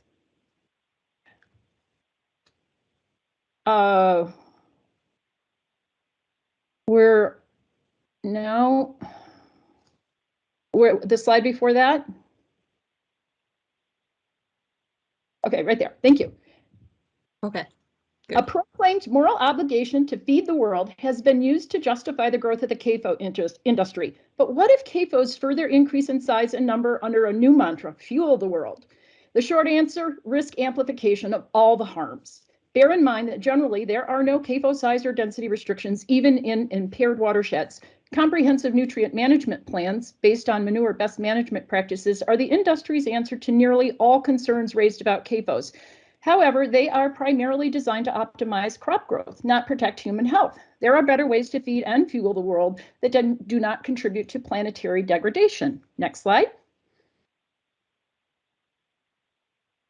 The push for manure biogas could increase greenhouse gas emissions, especially if CAFOs expand and multiply. Cows will burp and livestock must eat. More CAFO cows mean more methane from enteric fermentation. For every 1 part methane captured from stored cow manure, another 3 parts are released into the air due to enteric fermentation. More CAFO cows or pigs or poultry means more feed crops, resulting in more carbon dioxide emissions from land use changes and more nitrous oxide emissions from increased fertilizer usage. When the presenter was asked at stakeholder meeting number 1 if ICF's greenhouse gas emissions inventory for manure-based biomethane included the substantial emissions from feed crop production, he replied that is out of the boundary. Proponents might argue that feed crop emissions should remain out of the boundary. After all, CAFO's raison d'etre is to produce food, and therefore facilities will generate waste whether or not it is used as RNG feedstock. That argument is valid, but only up to a point. It falls flat if the monetization of CAFO manure-based biogas production spurs CAFO expansions and new constructions. Next, please. This noisy slide demonstrates the numerous taxpayer-funded resources benefiting CAFOs and CAFO anaerobic digester projects. I want to focus on the lucrative environmental commodities created when RNG is used in the transportation sector. The Federal Renewable Fuel Standard generates RINs, or Renewable Identification Numbers, and California's Low Carbon Fuel Standard generates LCFS credits. Oregon and Washington have similar programs. Michigan is considering one. California's program has lured many out-of-state and out-of-country RNG producers to register for LCFS credits. All they have to do is transport the RNG to California or inject it into an interstate pipeline that flows to the state. RNG qualifies for both RINs and LCFS credits. Next slide, please. Lucrative environmental commodities are driving manure biogas production and development. If you don't believe me, ask Dr. Aaron Smith, professor of ag economics at UC Davis, who was stunned by the potential revenue from LCFS credits after doing the math. It costs $294 to get $68 worth of gas per cow per year. Factor in California's LCFS subsidy, and that cow's poop turns into black gold. Not because of its fertilizer value, it's now worth nearly $2,000. A 5,000 dairy cow CAFO could net its investors $10 million a year. I think the highlighted quote from an RNG industry report is quite telling. Quote, in our view, RNG producers are not in the business of producing RNG. They are in the business of monetizing RNG's environmental benefits through various federal and state programs, end quote. And Professor Smith's comment is sobering. Quote, but what if the farmer adds cows because of the subsidy? Then we are no longer paying to reduce emissions, end quote. Next slide. Here are some headlines to further prove my point. Note that businesses like US Gain contract with energy companies to offtake or just transport and distribute RNG produced outside of California for a slice of the environmental commodity pie, further testament to the value of LCFS credits. Next slide. CAFO manure has become a cash crop. Anaerobic digester project profitability requires minimum CAFO size thresholds, and economy of scale dictates the more manure, the better. ICF recommends, quote, prioritize larger facilities to the extent feasible, end quote. There's mounting evidence that environmental commodities, especially California's LCFS credits, incentivize CAFOs, particularly dairy CAFOs. Dairy biogas is assigned the lowest carbon intensity scores and thus receives the highest subsidies. 15 Wisconsin dairy CAFOs with anaerobic digesters have expanded over 52,000 animals since registering for California's LCFS credits. That's hard to say fast. One Michigan dairy CAFO nearly doubled its herd size soon after the construction of its digester. Next slide. Energy companies are starting to invest in Michigan manure. Commercial manure biogas production and development are poised for takeoff, especially if our state adopts a clean fuel standard akin to California's program as proposed in the draft MI Healthy Climate Plan. Ratepayer support would sweeten the pot. Michigan is an attractive target for the CAFO and manure-based RNG industries because of its strong right to act Farm Act and abundant water resources in the face of climate change-induced drought and scarce and dwindling water reserves elsewhere in the country. Additionally, high-capacity dairy processing and whey production plants in St. John's began receiving milk in 2020, and a pork processing plant in Coldwater opened for business in 2017. All systems are go, but Michigan can choose not to flip the manure switch. Next slide, please. In what constitutes environmental injustice, CAFOs are disproportionately clustered in disadvantaged rural communities whose residents bear the brunt of their many harms, including economic losses such as a decline in residential property values. Local economies related to tourism, fishing, and water recreation also suffer. Ramping up manure-based commercial biomethane production will benefit agricultural corporations, CAFO integrators, and energy companies. Unacceptably, it will further disrupt the socioeconomic fabric of affected communities. Next slide, please. Other concerns include the requirement for new gas infrastructure, safety issues related to the operations of anaerobic digesters, and fugitive methane emissions, which can occur anywhere along the path from pit to pump. According to a scientific article by Grubert et al., quote, anticipated methane leakage is climatically significant in the 2 to 4% range, similar to fossil gas, up to as much as 15%, end of quote. At the first stakeholder meeting, I inquired if ICF's accounting methodology would factor in methane leakage. My question went unanswered. Next slide. The title of this slide should read, "The gas isn't always cleaner." Renewable energy is defined as energy that is constantly and relatively quickly replenishable. Green energy comes from a natural source. Clean energy emits negligible pollutants, greenhouse gas emissions, or chemical contaminants. Biogas is renewable and green, but it actually doesn't qualify as clean.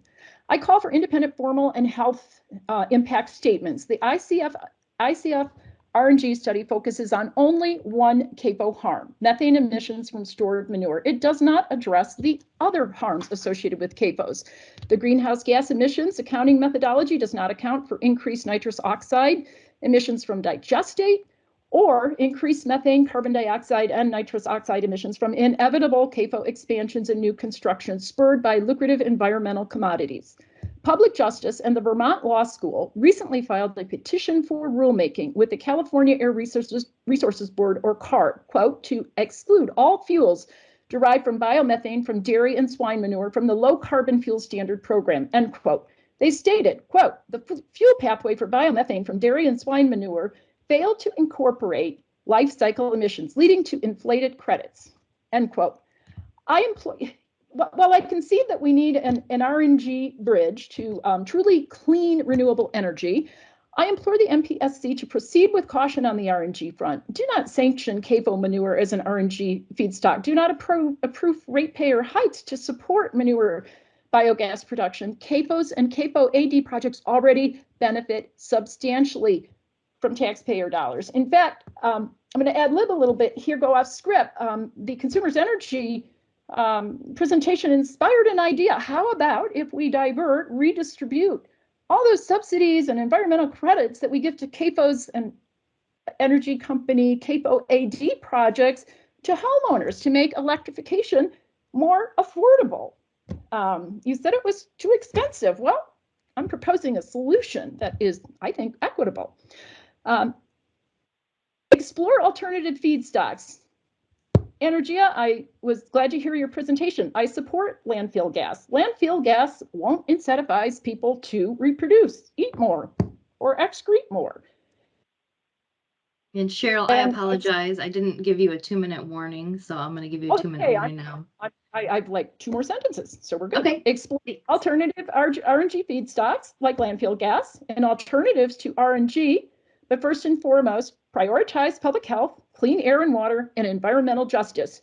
CARB may have assigned manure biogas a high, arguably inflated carbon intensity score, but its EJ score is in the pits. Thank you for listening. Thank you so much, Cheryl, for your presentation.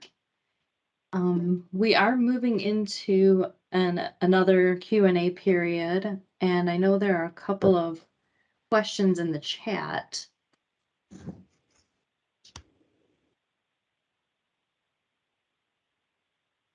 I don't know if people would like to start a discussion with those. Let's see, Mr. I can read them to you if you'd like. Oh, okay, I'm sorry. That's okay. No, that's okay. It's just a little bit easier.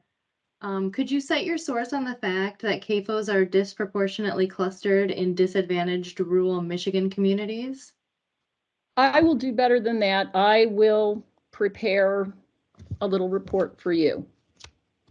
I don't have a single report that I can cite, but the evidence is pretty easily gathered, and I will be happy, to get back with you if I can somehow get in contact with you. Okay, thank you. Maybe Ben could put an email address or reach out to you through your presentation. And another one, I didn't read through all of this, so it might be a comment. I apologize in advance. It says some of the local farmlands have been found to be contaminated after applying paper mill waste. I would like to ensure our RNG suppliers have a testing point before their effluent is used for application on farm fields to ensure these meet EPA standards. With the emergence of forever chemicals, applying untested waste could further the spread of contamination. The land then becomes unsafe to use and grow on without remediation. Jacqueline, that's going to become a very hot topic. Stay tuned. You are spot on. I'll leave it at that. Thank you so much, Cheryl. And like I said, we have about 5 more minutes allotted for our Q&A period. If people would like to raise their hand and ask a question about our analysis of alternatives section so far. Oh, Cheryl, thank you for putting your email in the chat. I believe that was for Ben, but I'm sure you're open to other questions. Yeah. Absolutely. Thank you.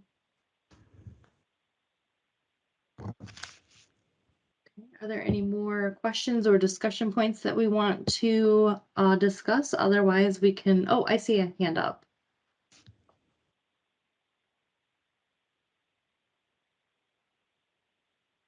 Louise Gornflow. Okay, I'm sorry, I couldn't see whose hand it was. Go ahead.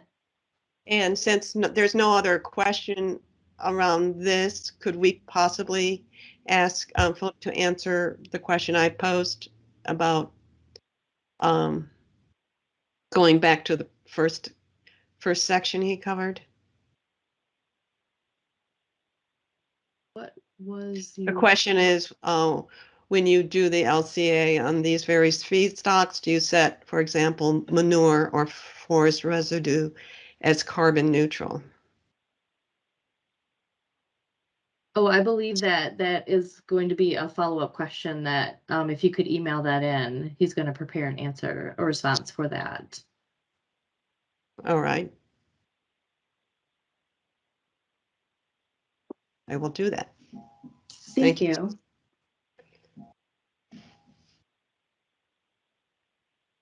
And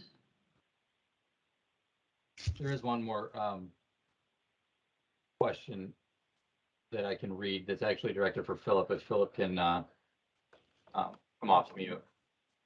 To the points just raised, I think a minute ago, when computing life cycle impacts of dairy manure, for example, will ICF net out the impacts of losses or leaks in getting the RNG to the utility system?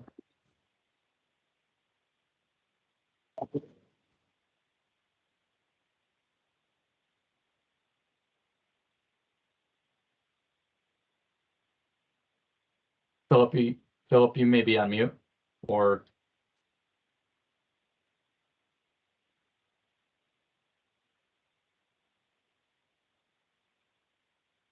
Hold on. You hear me? You hear me now? I can hear you now. Okay, I'm back. Sorry, I was just getting charging up my headphones for my last go on this.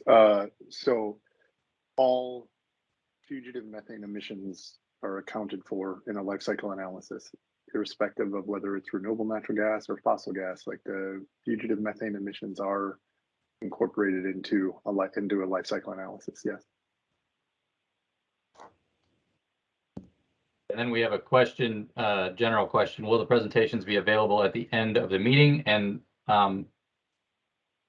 those may already be available. Correct me if I'm wrong, Virginia. I believe that they are available now. I was able to access them on our website. I will confirm, and I'll post a link in the chat. Thanks, Travis. This is Lynn Beck from staff. The stakeholder presentations for clarification are on our webpage currently.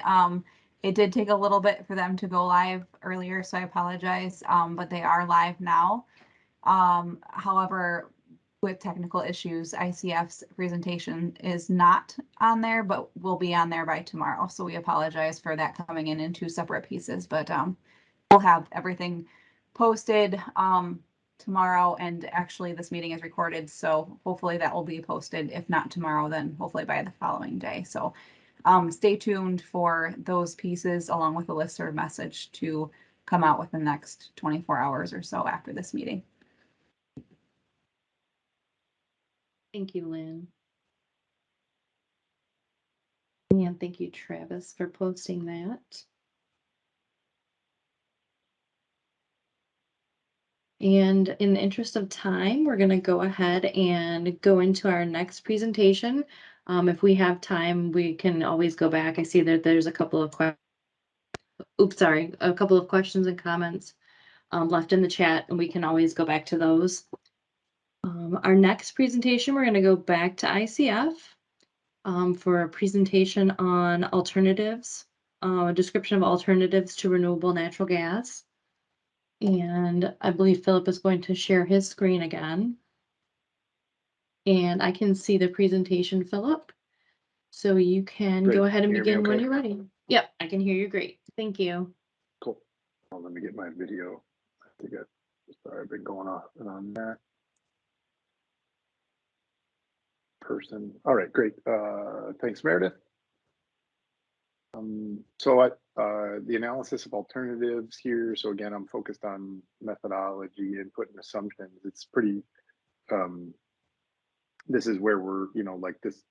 I'm not presenting any results. We haven't finalized this, just to be as forthcoming as possible. And these aren't really like I would caveat this. Like I don't love the term alternatives to RNG. That implies that it's kind of it's like binary or something like that. But in the way we look at it is that all of the abatement option, like we were tasked with looking at comparing RNG to other measures. So again, like the alternatives language is fine, but it's kind of implies that you must choose one of these, when in reality, it's like you're probably going to have to choose all of these in some capacity. So our scope of work, like I'm referring to our scope of work, just to be clear, like this is what we were hired to look at. This is, taken directly from that: renewable hydrogen blending, electricity generation. There's a sub bullet there that I'll get into, building electrification, transportation electrification. And then there's a caveat that any other technologies and options as identified by ICF and MPSC staff. So that gives mainly MPSC, I'm a contractor, right? I'm a consultant, mainly MPSC staff an opportunity to say, hey, we also think that, can we also include this and, like within the scope. And so we have that flexibility. Again, it says between ICF and MPSC, but really, if MPSC are asking us to do something, we'll figure out how to incorporate that. So just to be as forthcoming as possible there. I'm just going to walk through these measures and highlight some of the key studies we're looking at. I'm not presenting results, or I'm not presenting any analysis here, just to be clear. That was not the intent. So renewable hydrogen blending, I'm just defining these. So renewable hydrogen is, often referred to as is produced via power to gas. There are other ways to produce hydrogen, but renewable hydrogen can also be produced via the steam methane reformation of biogas, right? So most hydrogen today is produced via steam methane reformation of natural gas. If you replace that natural gas with biogas or renewable natural gas, then you also have renewable hydrogen. But in the context of this study, we are covering both of them. I actually forgot that to include the second one here. So, but we're focused on power to gas. The scale is a little bit easier to contemplate. So in this case, you just have an electrolyzer that's used to split water into hydrogen and oxygen. And then it's that you take that hydrogen and it's further processed to make methane. In order for it to be renewable hydrogen, and there's all sorts of colors associated with hydrogen. I'm not going to get into that today, but the color that the hydrogen is designated as, and that has some connection to the feedstock, or the source of the electricity, excuse me. The feedstock is electricity, but the type of electricity, most of the time we're talking about renewable electricity here for renewable hydrogen, right? So if it's green hydrogen or renewable hydrogen, it's typically sourced from a renewable resource like wind or solar, right? So I've got this kind of handy graphic here. And renewable hydrogen blending is what we are scoped to look at, right? So There are a couple different ways you can get those renewable electrons. You can get them from a curtailed system or from a dedicated renewable electric system. You power an electrolyzer, and then you get hydrogen. And then that hydrogen can be blended into the existing grid. I put 20% here just as an example. Not an engineer that works for any of the natural gas utilities in Michigan. Those are determinations that are made between a regulator and the utility about how much hydrogen could be blended into the system based on engineering, safety, reliability, considerations like that. Typically, you see the highest blend that could be accommodated by the existing natural gas grid is upwards of 20%. I'm not saying that that's for Michigan. That's the upper limit that I've seen. It's, you know, some places I've heard are like some states, some utilities, and others are saying, hey, we can only accommodate 5%. That should say up to 20%. I apologize for that. But again, that's just kind of the upper limit you hear talked about, and that's a by volume blend, hydrogen by volume.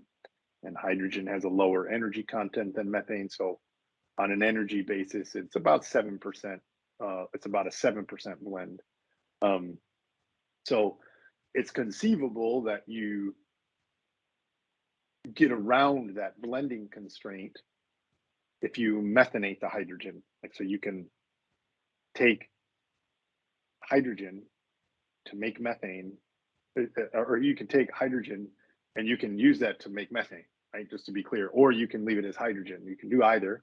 The methanation step is just to, if it's cost effective to, you know, if you have excess hydrogen or things like that, right? Again, I'm not saying that any of this has to be done, but these are just the pathways for hydrogen. You could also conceive of an upgraded grid that accommodates higher blends of hydrogen, like up to 100%. Again, don't believe that there's any, like, this is theoretical. There are varying levels of interest in hydrogen blending in different geographies, and I mean that internationally. Right? None of this is meant to be deterministic. We're pretty focused on renewable hydrogen blending. I'm just, you know, like, you know, there are ways to, you know, to get around some of those blending constraints, but they come with a cost, right? So in the case of methanation, your cost quite like it to upgrade that hydrogen to methane comes at the cost. And then, you know, to building, you know, building a hydrogen grid or upgrading the existing gas infrastructure to hydrogen, again, comes with a cost. So these aren't just like, you know, snap your fingers and they happen type things. You can understand they're substantial investments.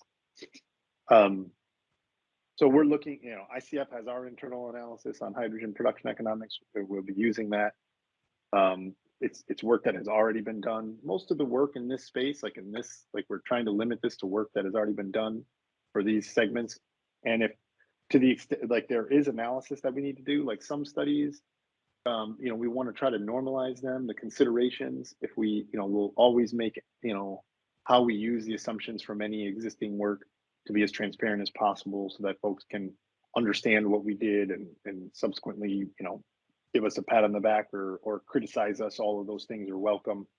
And then, you know, we got this study, the Parkinson one, that was submitted via request for information that we worked on with MPSC. So there's, you know, there are a variety of studies out there. Bloomberg New Energy Finance has done work on hydrogen. So we've got our own internal team that has looked at hydrogen production economics. I've done that work myself. So again, we'll be drawing from that to help characterize the costs and then the associated abatement costs of renewable hydrogen blending so that we can compare it to the abatement costs of renewable natural gas. Next bucket is electricity generation. So I provided clarification here based on discussions between like MPSC and ICF, like we asked, what is encompassed within the quote unquote electricity generation. And the focus is narrowed to renewables and nuclear energy. So on the right here, I just grabbed the state energy profile of Michigan. I think this is from 2021.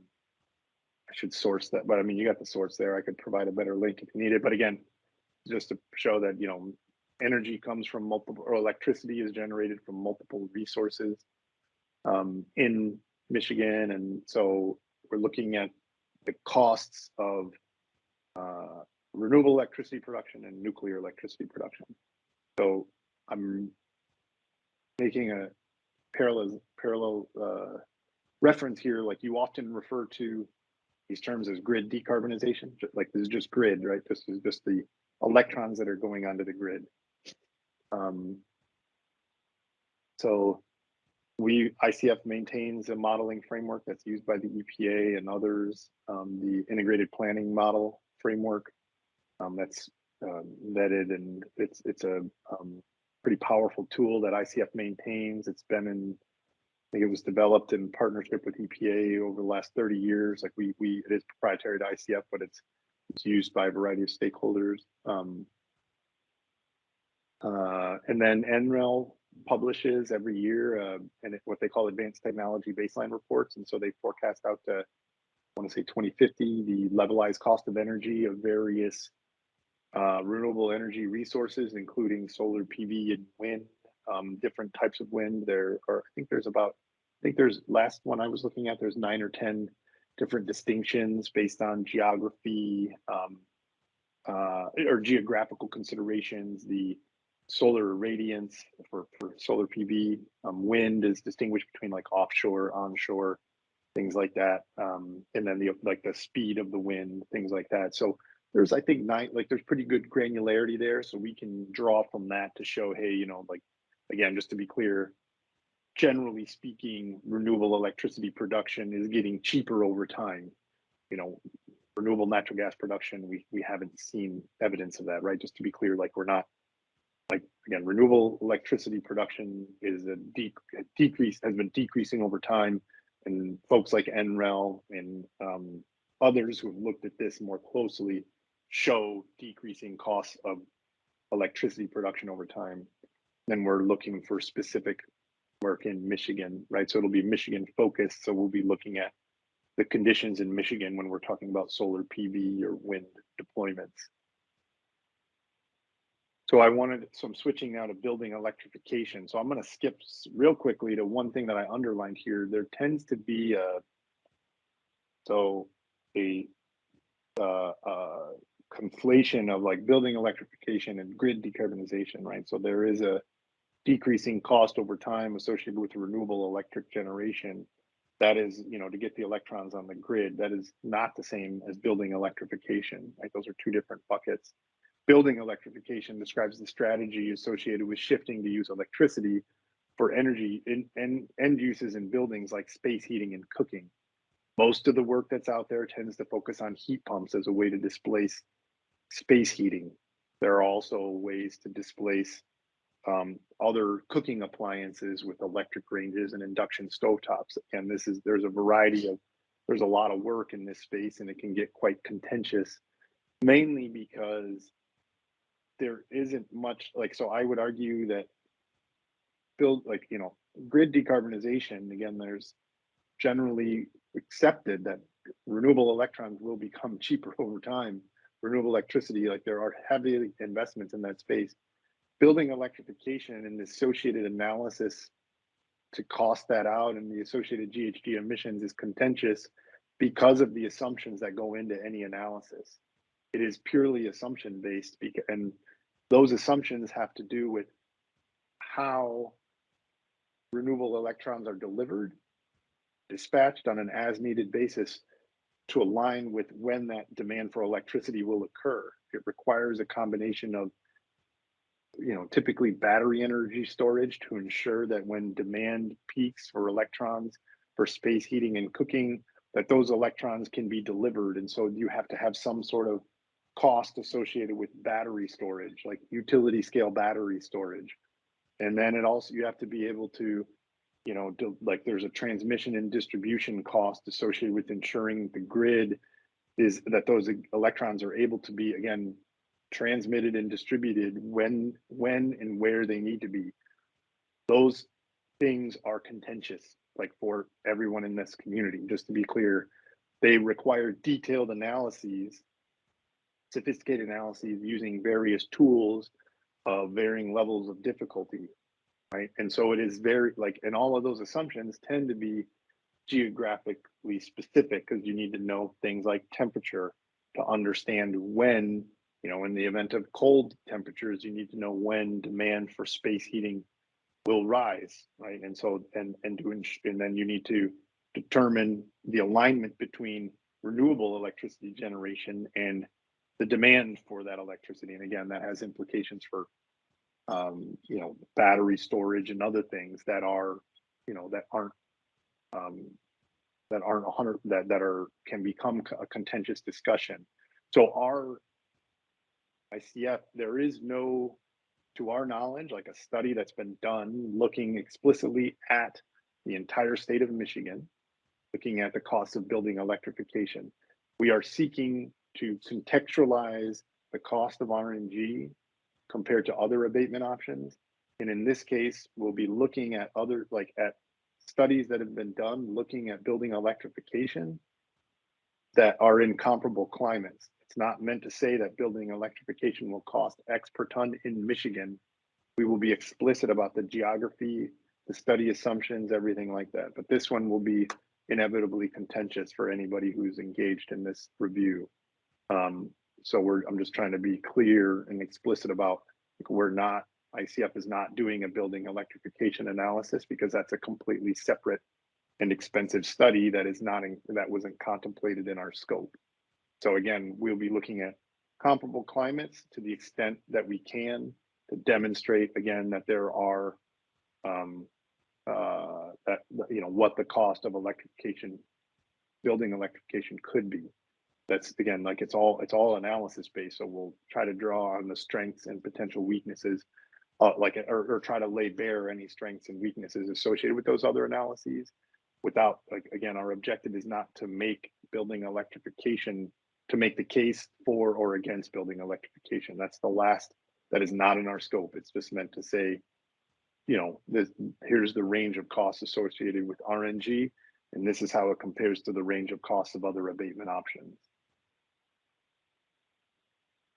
And lastly, transportation electrification. This one is of the least importance from my standpoint in large part. So transportation or electrification refers to the use of electric vehicles and different segments of the vehicle population, light, medium, and heavy. Again, everything in our study is contextualized around the use of renewable natural gas. RNG, or excuse me, so RNG is not a big player in the potential for reductions in the transportation sector in California, excuse me, in Michigan. I live in California, sorry. It's more substantial in California. But so there are, you know, basically RNG, you know, they're unlikely to be like significant competitors in the mid to long-term future. It's not, RNG is not a substitute for gasoline, just to be clear. Like when you hear talks about renewable natural gas as a transportation fuel, it's not being used in light duty vehicles that use gasoline. Almost, you know, RNG is almost exclusively used in compressed natural gas vehicles in the medium and heavy duty market segments like transit buses, refuse haulers, regional haul trucks. There's some fleets that use them in delivery applications, things like that, right? So it's not like, so RNG, you know, like again, like I just myopically focused on that, the Michigan RNG study, like it's conceivable that you know, we're not really tasked with understanding the rapid expansion of CNG as a vehicle fuel in Michigan, right? Even the doubling or tripling of that is still a small component of transportation fuels in Michigan. So I just I highlighted this for, you know, for background purposes, right? So Michigan consumes roughly 4.5 billion gallons of gasoline and 1 billion gallons of diesel. Based on like my research, I was poking around a little bit. I haven't, you know, finalized this by any means, but it doesn't look like there's much more than 5 million, that's an M versus a B, of compressed natural gas. There's 25 stations. It's not a, you know, even if that were to double, triple, quadruple, right? Even if it were to increase by an order of magnitude, 50 million diesel gallon equivalent, the role of CNG in Michigan's transportation sector is quite small. So, you know, again, like, you know, whereas transportation electrification is kind of has a different starting point, right? It's newer, and you know, CNG has had a long time to try, for adoption, and it still hasn't quite gained much traction in Michigan. I don't know all the reasons for that. I haven't evaluated all that yet, but so I just wanted to provide that caveat here that, again, the role of renewable natural gas is modest at best in the transportation sector, which means that comparisons to transportation electrification, or you should be cautious about how you look at that. So anyhow, ICF has done a bunch of work in the medium duty and heavy duty sector. I mean, there's a ton of studies in the light duty sector. I didn't reference all of them here. You can pick your favorite if you're interested in submitting that. The cost of electric vehicles, like there isn't that broad of a range anymore of like what that strategy looks like. I focused more on the medium and heavy duty sector here because I'm not going to be looking at light duty vehicles very much, right? So again, that's a separate, because again, I'm trying to compare things in the context of RNG. So, the North American Council on Freight Efficiency has done some good work recently on medium duty, heavy duty electrification and what the opportunities are there and which segments they're in. So we'll, be able to communicate that and what the associated costs are. So that's all my slides. Thanks, Philip. I didn't even get my 2-minute warning in there because I knew you were about to wrap up. So we're right about on time to go on to the next presenter. There are a couple questions in the chat. We can circle back to those during our discussion time. But our next presentations are going to be from stakeholders. And the first one's going to be, I forgot to turn my camera on, sorry. The first one's going to be from the Natural Resources Defense Council. And I believe the slides are up. And whenever you are ready to go, we are ready for you. Good afternoon. This is Brad Saboko. Can you hear me all right? Yep, we can hear you loud and clear. Thank you. Great. I apologize in a public setting. I'd rather not be here, but here we are. So thank you for having us. My name is Brad Saboko. I'm from Strategy Consulting, and I'm joined by Chris Meany of Energy Futures Group, and we're presenting on behalf of the NRDC. Next slide, please. This is a quick discussion agenda, but why don't we just move straight into the electrification alternatives, and I'll turn it over to Chris. Chris? And next slide, thank please. you. Yes, can you advance one slide there? Thank you. So a couple of quick caveats before I get started. The first is my apologies. I'm trying to get over the remnants of a kind of nasty cold, and so you may hear an occasional cough from me. So sorry in advance for that.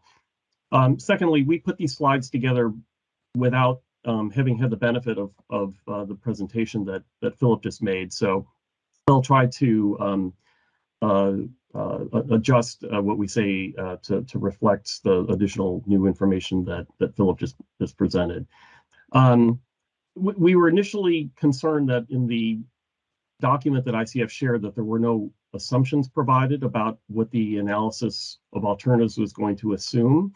I think Philip has now made clear that the intent here is to simply make reference to other studies that have been performed rather than anything that's Michigan specific. We just wanted to flag some real potential concerns about that, and especially with respect to electrification. As Philip just noted, the analysis of the economics of the relative economics of electrification relative to RNG or any other measures is complicated. It's complicated by a whole variety of factors, including climate, what kind of generation mix is on the grid, and therefore the emission rates that you assume, which itself is changing over time, what you assume about avoided electricity cost, or alternatively the added marginal cost of adding load to the system, which, by the way, in and of itself is also going to be different in the near term versus the medium term versus the long term. In the short run, electrification with high performance heat pumps might actually reduce capital costs on the system because we're a summer peaking state at the moment, and so you could add a certain amount of heating load, non-trivial amount of heating load before that would change. And high performance heat pumps tend to be more efficient in cooling mode than the traditional central air conditioner. So you might actually reduce system peaks in the in the short run. That will change over the long run as more and more electrification occurs. So that's another complexity. And then, of course, what you assume about the avoided gas costs is hugely important. And the extent that previous studies were based on costs of gas that were much lower than they are today, for example, that would affect the results. So I think the kind of the bottom line from all of this, given what Philip just said, is that we would like to kind of impress on ICF and on the commission the importance of being very clear that any presentation of analyses of alternatives, especially when they're based on analyses from other jurisdictions, are shown kind of more for illustrative purposes and not presented as values in terms of dollars per ton of carbon that can be legitimately compared to the values per ton of carbon reduced through RNG. You just can't do that without kind of a more integrated analysis. So that's one key takeaway from that. Slide, please.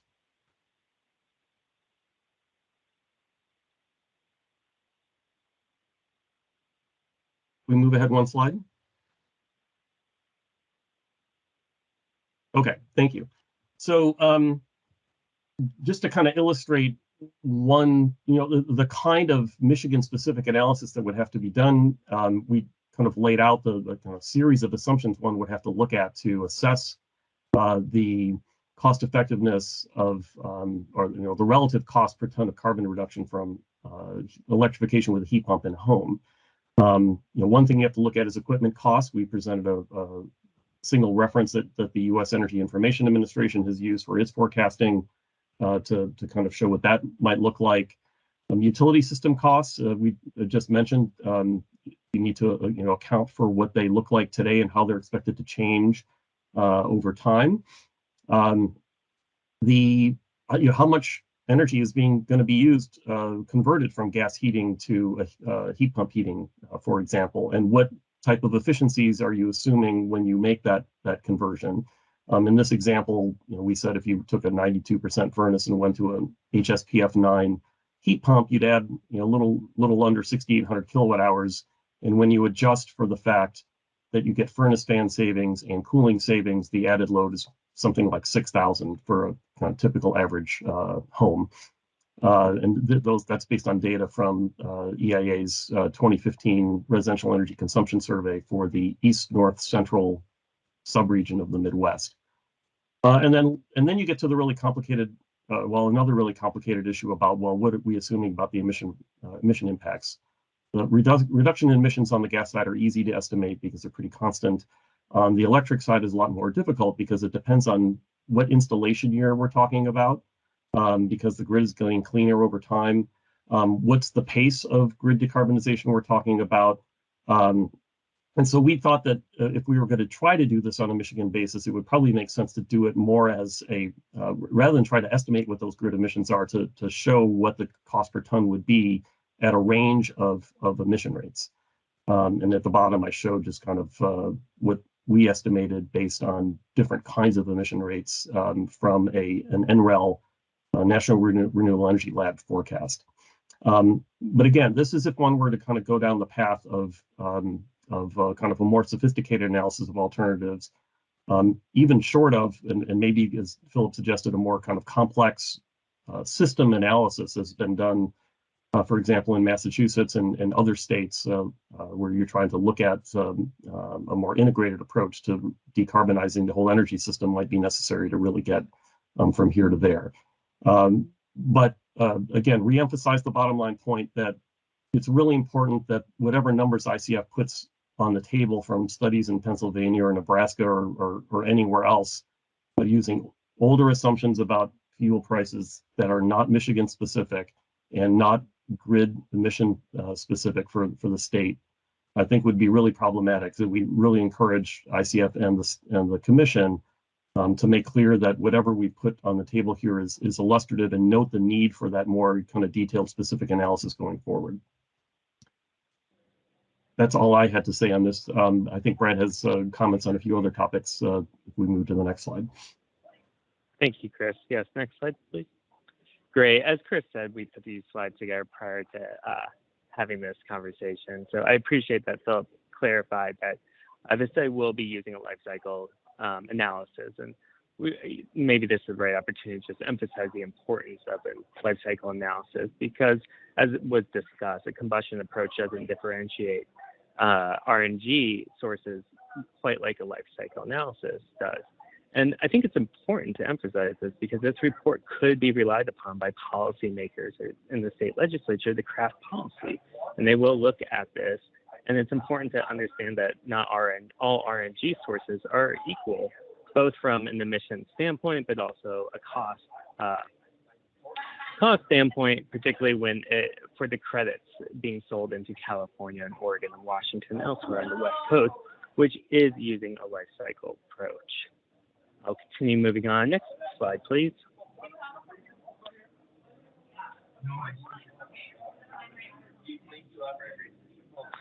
Yeah, so the next piece I'd like to, I appreciate.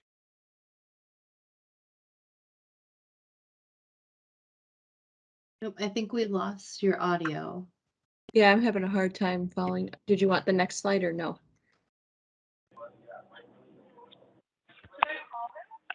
Is it easier to understand me now? Yes. And just a courtesy 2-minute warning for you. Oh, wow. I'll be really quick then.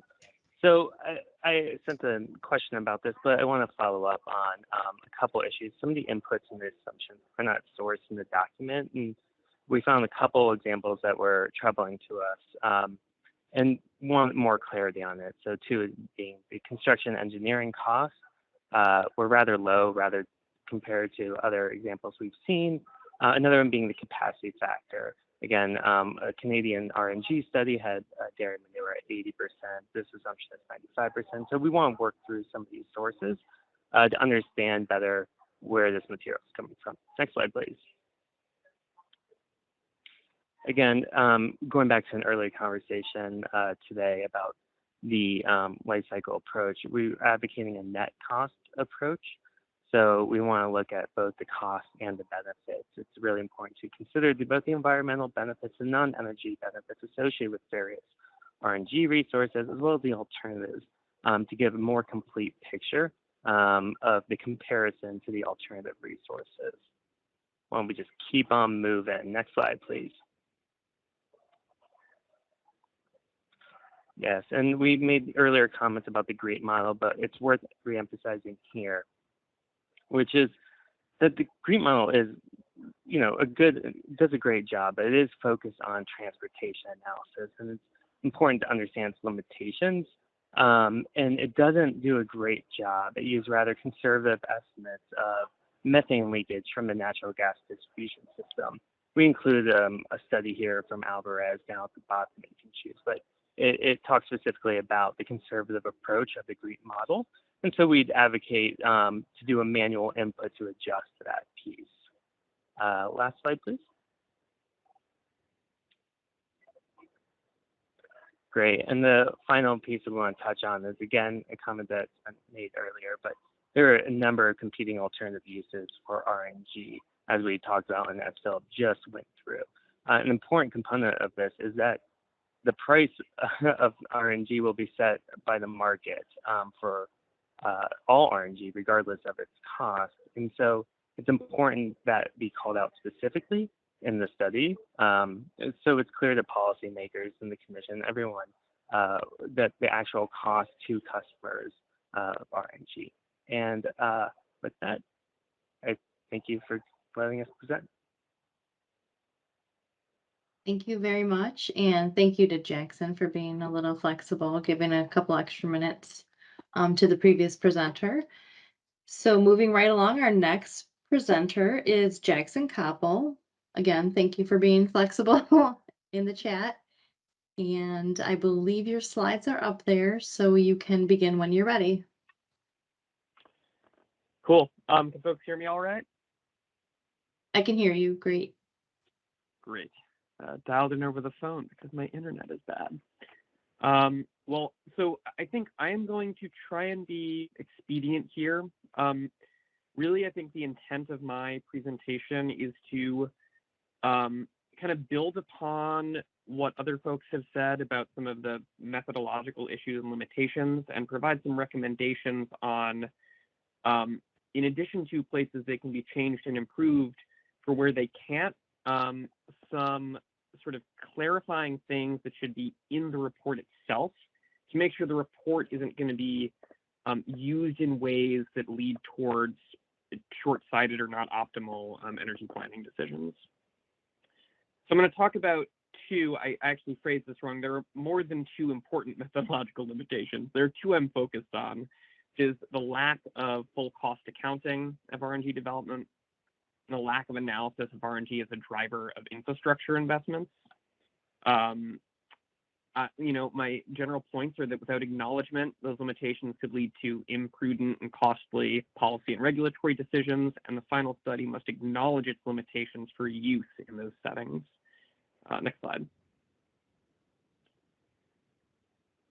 So I'm going to start by just kind of circling back to these limitations, and I'm going to be quick about this because they've mostly been spoken to.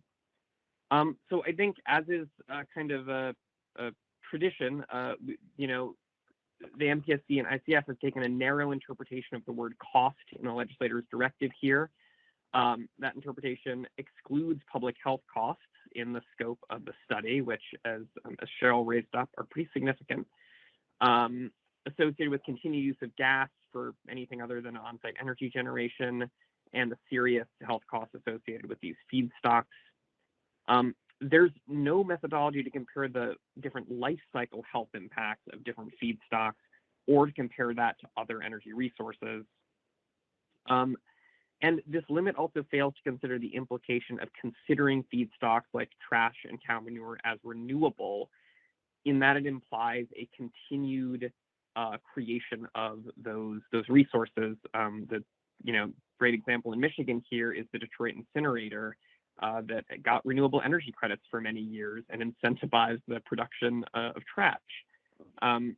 So this definitional problem creates drivers that can reinforce unsustainable systems outside of the energy system that directly harm communities impacted by those health risks. Next slide.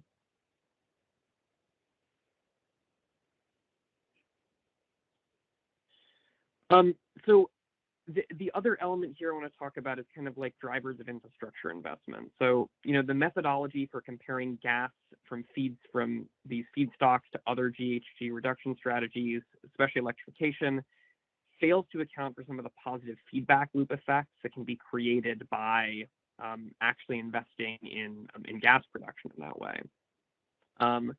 Further RNG investment and deployment incentivizes investment into the gas distribution system. Investment into that system erodes the cost savings of electrification at the system-wide level, because those become most fully realized in scenarios where we are avoiding having to invest in gas distribution to the same degree. Further RNG investment and deployment also incentivizes continued investment in the infrastructure for generating its feedstocks, which in this study includes trash and manure, as previously stated, whereas prioritizing electrification incentivizes investment into the aging electric grid, which is sorely in need of investments in a way that doesn't drive further affordability crisis, which is also present on the electric side. The other thing I will just say here, I did not put this into the slide itself, but I just want to make note here. Actually, I'm about to talk about this, so we can keep going. So what I want to, really talk about is like thinking about how this study is going to be used and applied, and kind of putting the proper guardrails on its use in the upfront and center in the language of the study itself. Go to the next slide. So I put together this sort of a rough kind of conceptual model here. You could make a similar conceptual model around looking at system drivers for incentivizing harmful feedstocks, and a lot of the things that people talked about. But I wanted to kind of visualize this dynamic. And I think what I'm sort of trying to visually articulate here is that when gas production increases, whether it's fossil gas or non-fossil gas, it generates an incentive for us to invest in the distribution system. This is obviously referring to instances where we're talking about pipeline injection. And the more we invest in that distribution system, the more we justify, well, we've already invested in the distribution system, we should be getting the bang for our buck with it and investing properly in production. And I think, the point I want to highlight here is that the more that goes into investment into the gas distribution system, the more we reduce the potential infrastructure cost savings derived from electrification. And there's a similar positive feedback loop on the electrification side, that the more we invest in the electric distribution system, the greater the value there is to electrification investments, which further justify and help to make sense of the electric distribution system investments. And so I think like what I'm trying to articulate here, right, is a few key insights. Thanks for just jumping to the next slide. That non-fossil gas production potentially incentivizes continued fossil gas production. Both forms of gas production require and incentivize investment in gas distribution. Investment in gas distribution infrastructure can directly drive down the infrastructure benefits of electrification, and that driving that value down works against electrification investments and decreases investments in the electric distribution system. Now, all models are flawed. Some models are useful. This is obviously a sort of focused look at the relationship between a few systems drivers. But the upshot here is that there's a dynamic relationship between developing RNG and the viability of other models that is not captured in the static cost comparison methodology. I'm not even saying this as a critique of the methodology, though I think many critiques have been raised. This is just to say there are limits here. And I want to go to the next slide to highlight sort of where that can show up. So this sort of like limited cost comparison approach and a number of different things can show up in a lot of ways. It can show up in the legislature, where budgets are being discussed, where climate policy is being set, where priorities for investing in technological development are being set. I'm sure this study will show up as evidence in integrated resource plans and rate cases, when we are talking about what kind of investments need to be made into the energy system and what energy plans are going to look like. And so, I really think it has been stated by ICF and by MPSC like that there are limitations to the scope of this study. It is not an energy systems analysis.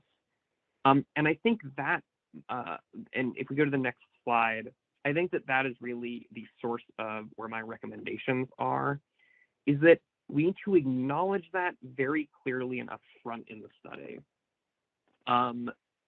Now, personally, I think that the study should have a full cost accounting, right? But if it isn't going to have a full cost accounting, I think there are a few key things that need to be not included as footnotes or subpoints, but as front and center framing items about how the study can and should be used. That the study alone is not an adequate assessment of the potential for renewable gas development in the state without further analysis of the systemic drivers and impacts, without that kind of systems analysis approach to it. The study results should not be misconstrued as being usable by policymakers or regulators as justification for RNG development without addressing those limits. That further policymaking regarding RNG should be preceded by a life cycle analysis of the impacts that development would have on energy infrastructure investment and human health, compared with high electrification and gas elimination scenarios. And I think, as it's been stated right at the top of this agenda and throughout the presentation, this study is not intended to do all of that. If that's the case, the study needs to be very clear about that, so that it does not drive near-term decisions that aren't systemic in their consideration. And the final point here is that the wide definition of feedstocks included in the study may or may not fit under the term renewable.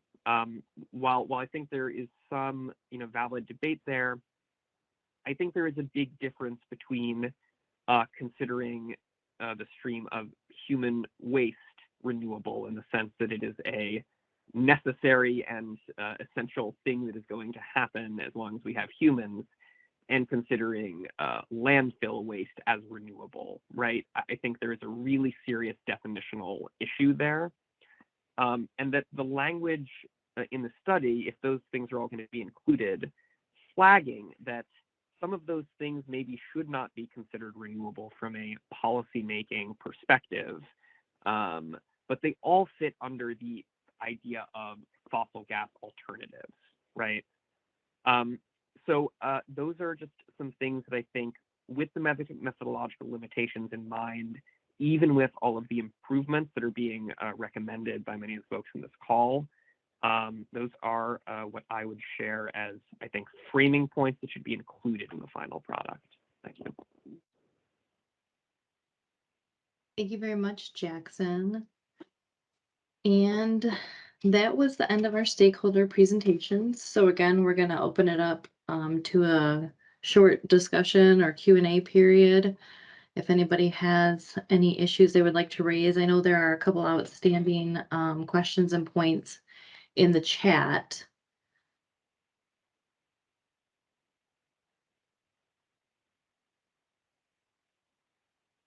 Meredith, this is Travis. We do have a couple questions going back to Philip's presentation that we could cover quickly here, I think, if Philip is online. Okay. You betcha. First one I think I missed from the previous discussion, but it's a quick question. Is the disposal of the digestate included in the LCA? Yes. Okay, yes. And then we had two questions relating to hydrogen blending from Chris and Bradley, actually. The first was just asking to clarify what input ICF will use for its assumption on how much hydrogen can be blended into the natural gas distribution system. Is it 20%? We aren't tasked with determining how much hydrogen can be produced, should be blended. We are tasked with understanding or with contextualizing the role and cost of RNG compared to renewable hydrogen.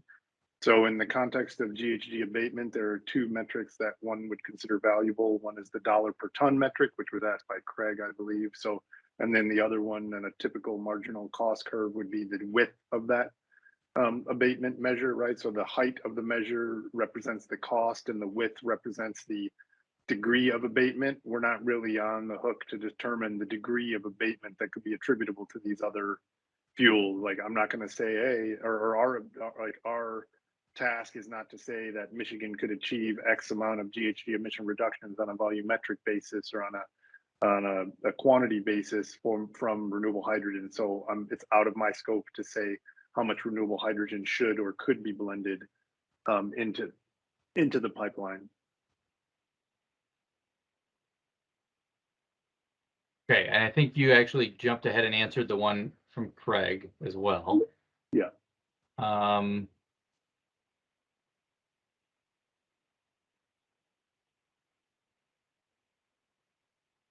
Not sure I have any other questions at this point.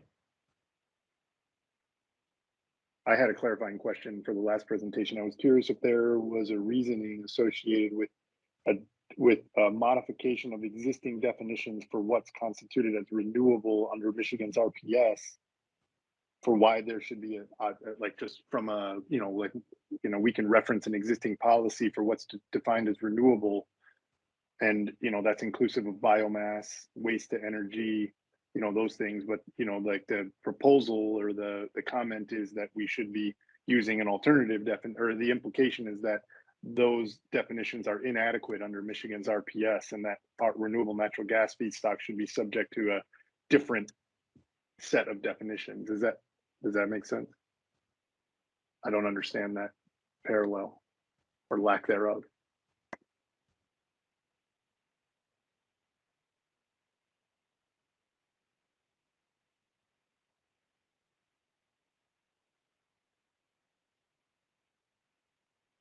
Jackson took off. Sorry, it took me a second. So I think that, you know, I am raising that there are a lot of constraints on this report in the legislative directive and by legislative definitions that exist. I think that the issue of renewable definitions and what falls under that has been a continuing environmental justice problem in Michigan for a long time. The so-called waste to energy facility in Detroit being a primary one. And I think that this report should, at the least, identify that there is some serious tension about that and say, we're using this definition. We're using this definition because that's what the legislation says. A lot of people are very concerned about that.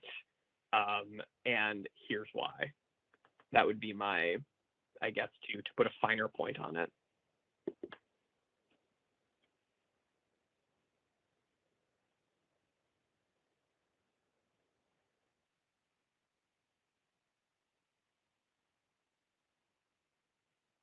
All right. I don't see any other questions in the chat. Julie did just put a clarification that animal waste is considered biomass in Act 295. And so with that, I wanted to thank everyone for their participation today. I especially wanted to thank our presenters, ICF, and our stakeholder presenters. I realized that there was a really tight time constraint, and I wanted to thank everyone for being very respectful of our time constraints. Nobody was, going over their time, and that's really important to us in keeping these meetings going. Any questions that were in the chat that we did not get a chance to address, please send them to Virginia's email. Like I said, send them by the close of business tomorrow, and we're going to try to respond to them within a week so that they can be incorporated into the comment period, which is a full 2 weeks. So you can send your comments to Virginia's email as well by May 5th. So immediate questions by tomorrow, we'll try to get a response out to you. Comments, overall comments, you have the full 2 weeks, so May 5th. Again, please visit our website, scroll all the way down to the bottom, make sure you're signed up for that listserv so you can get the email updates and updates on the stakeholder meetings. I believe our next meeting is going to be in the summer. And with that, I think that we can end about 3 minutes early. Thank you everyone for attending today. And again, thank you for everyone for sticking to the time limits. Questions and concerns, go to Virginia's email. If we can put that up in the chat one more time, that would be helpful. It's also located on the RNG website. Thank you everyone and have a great day.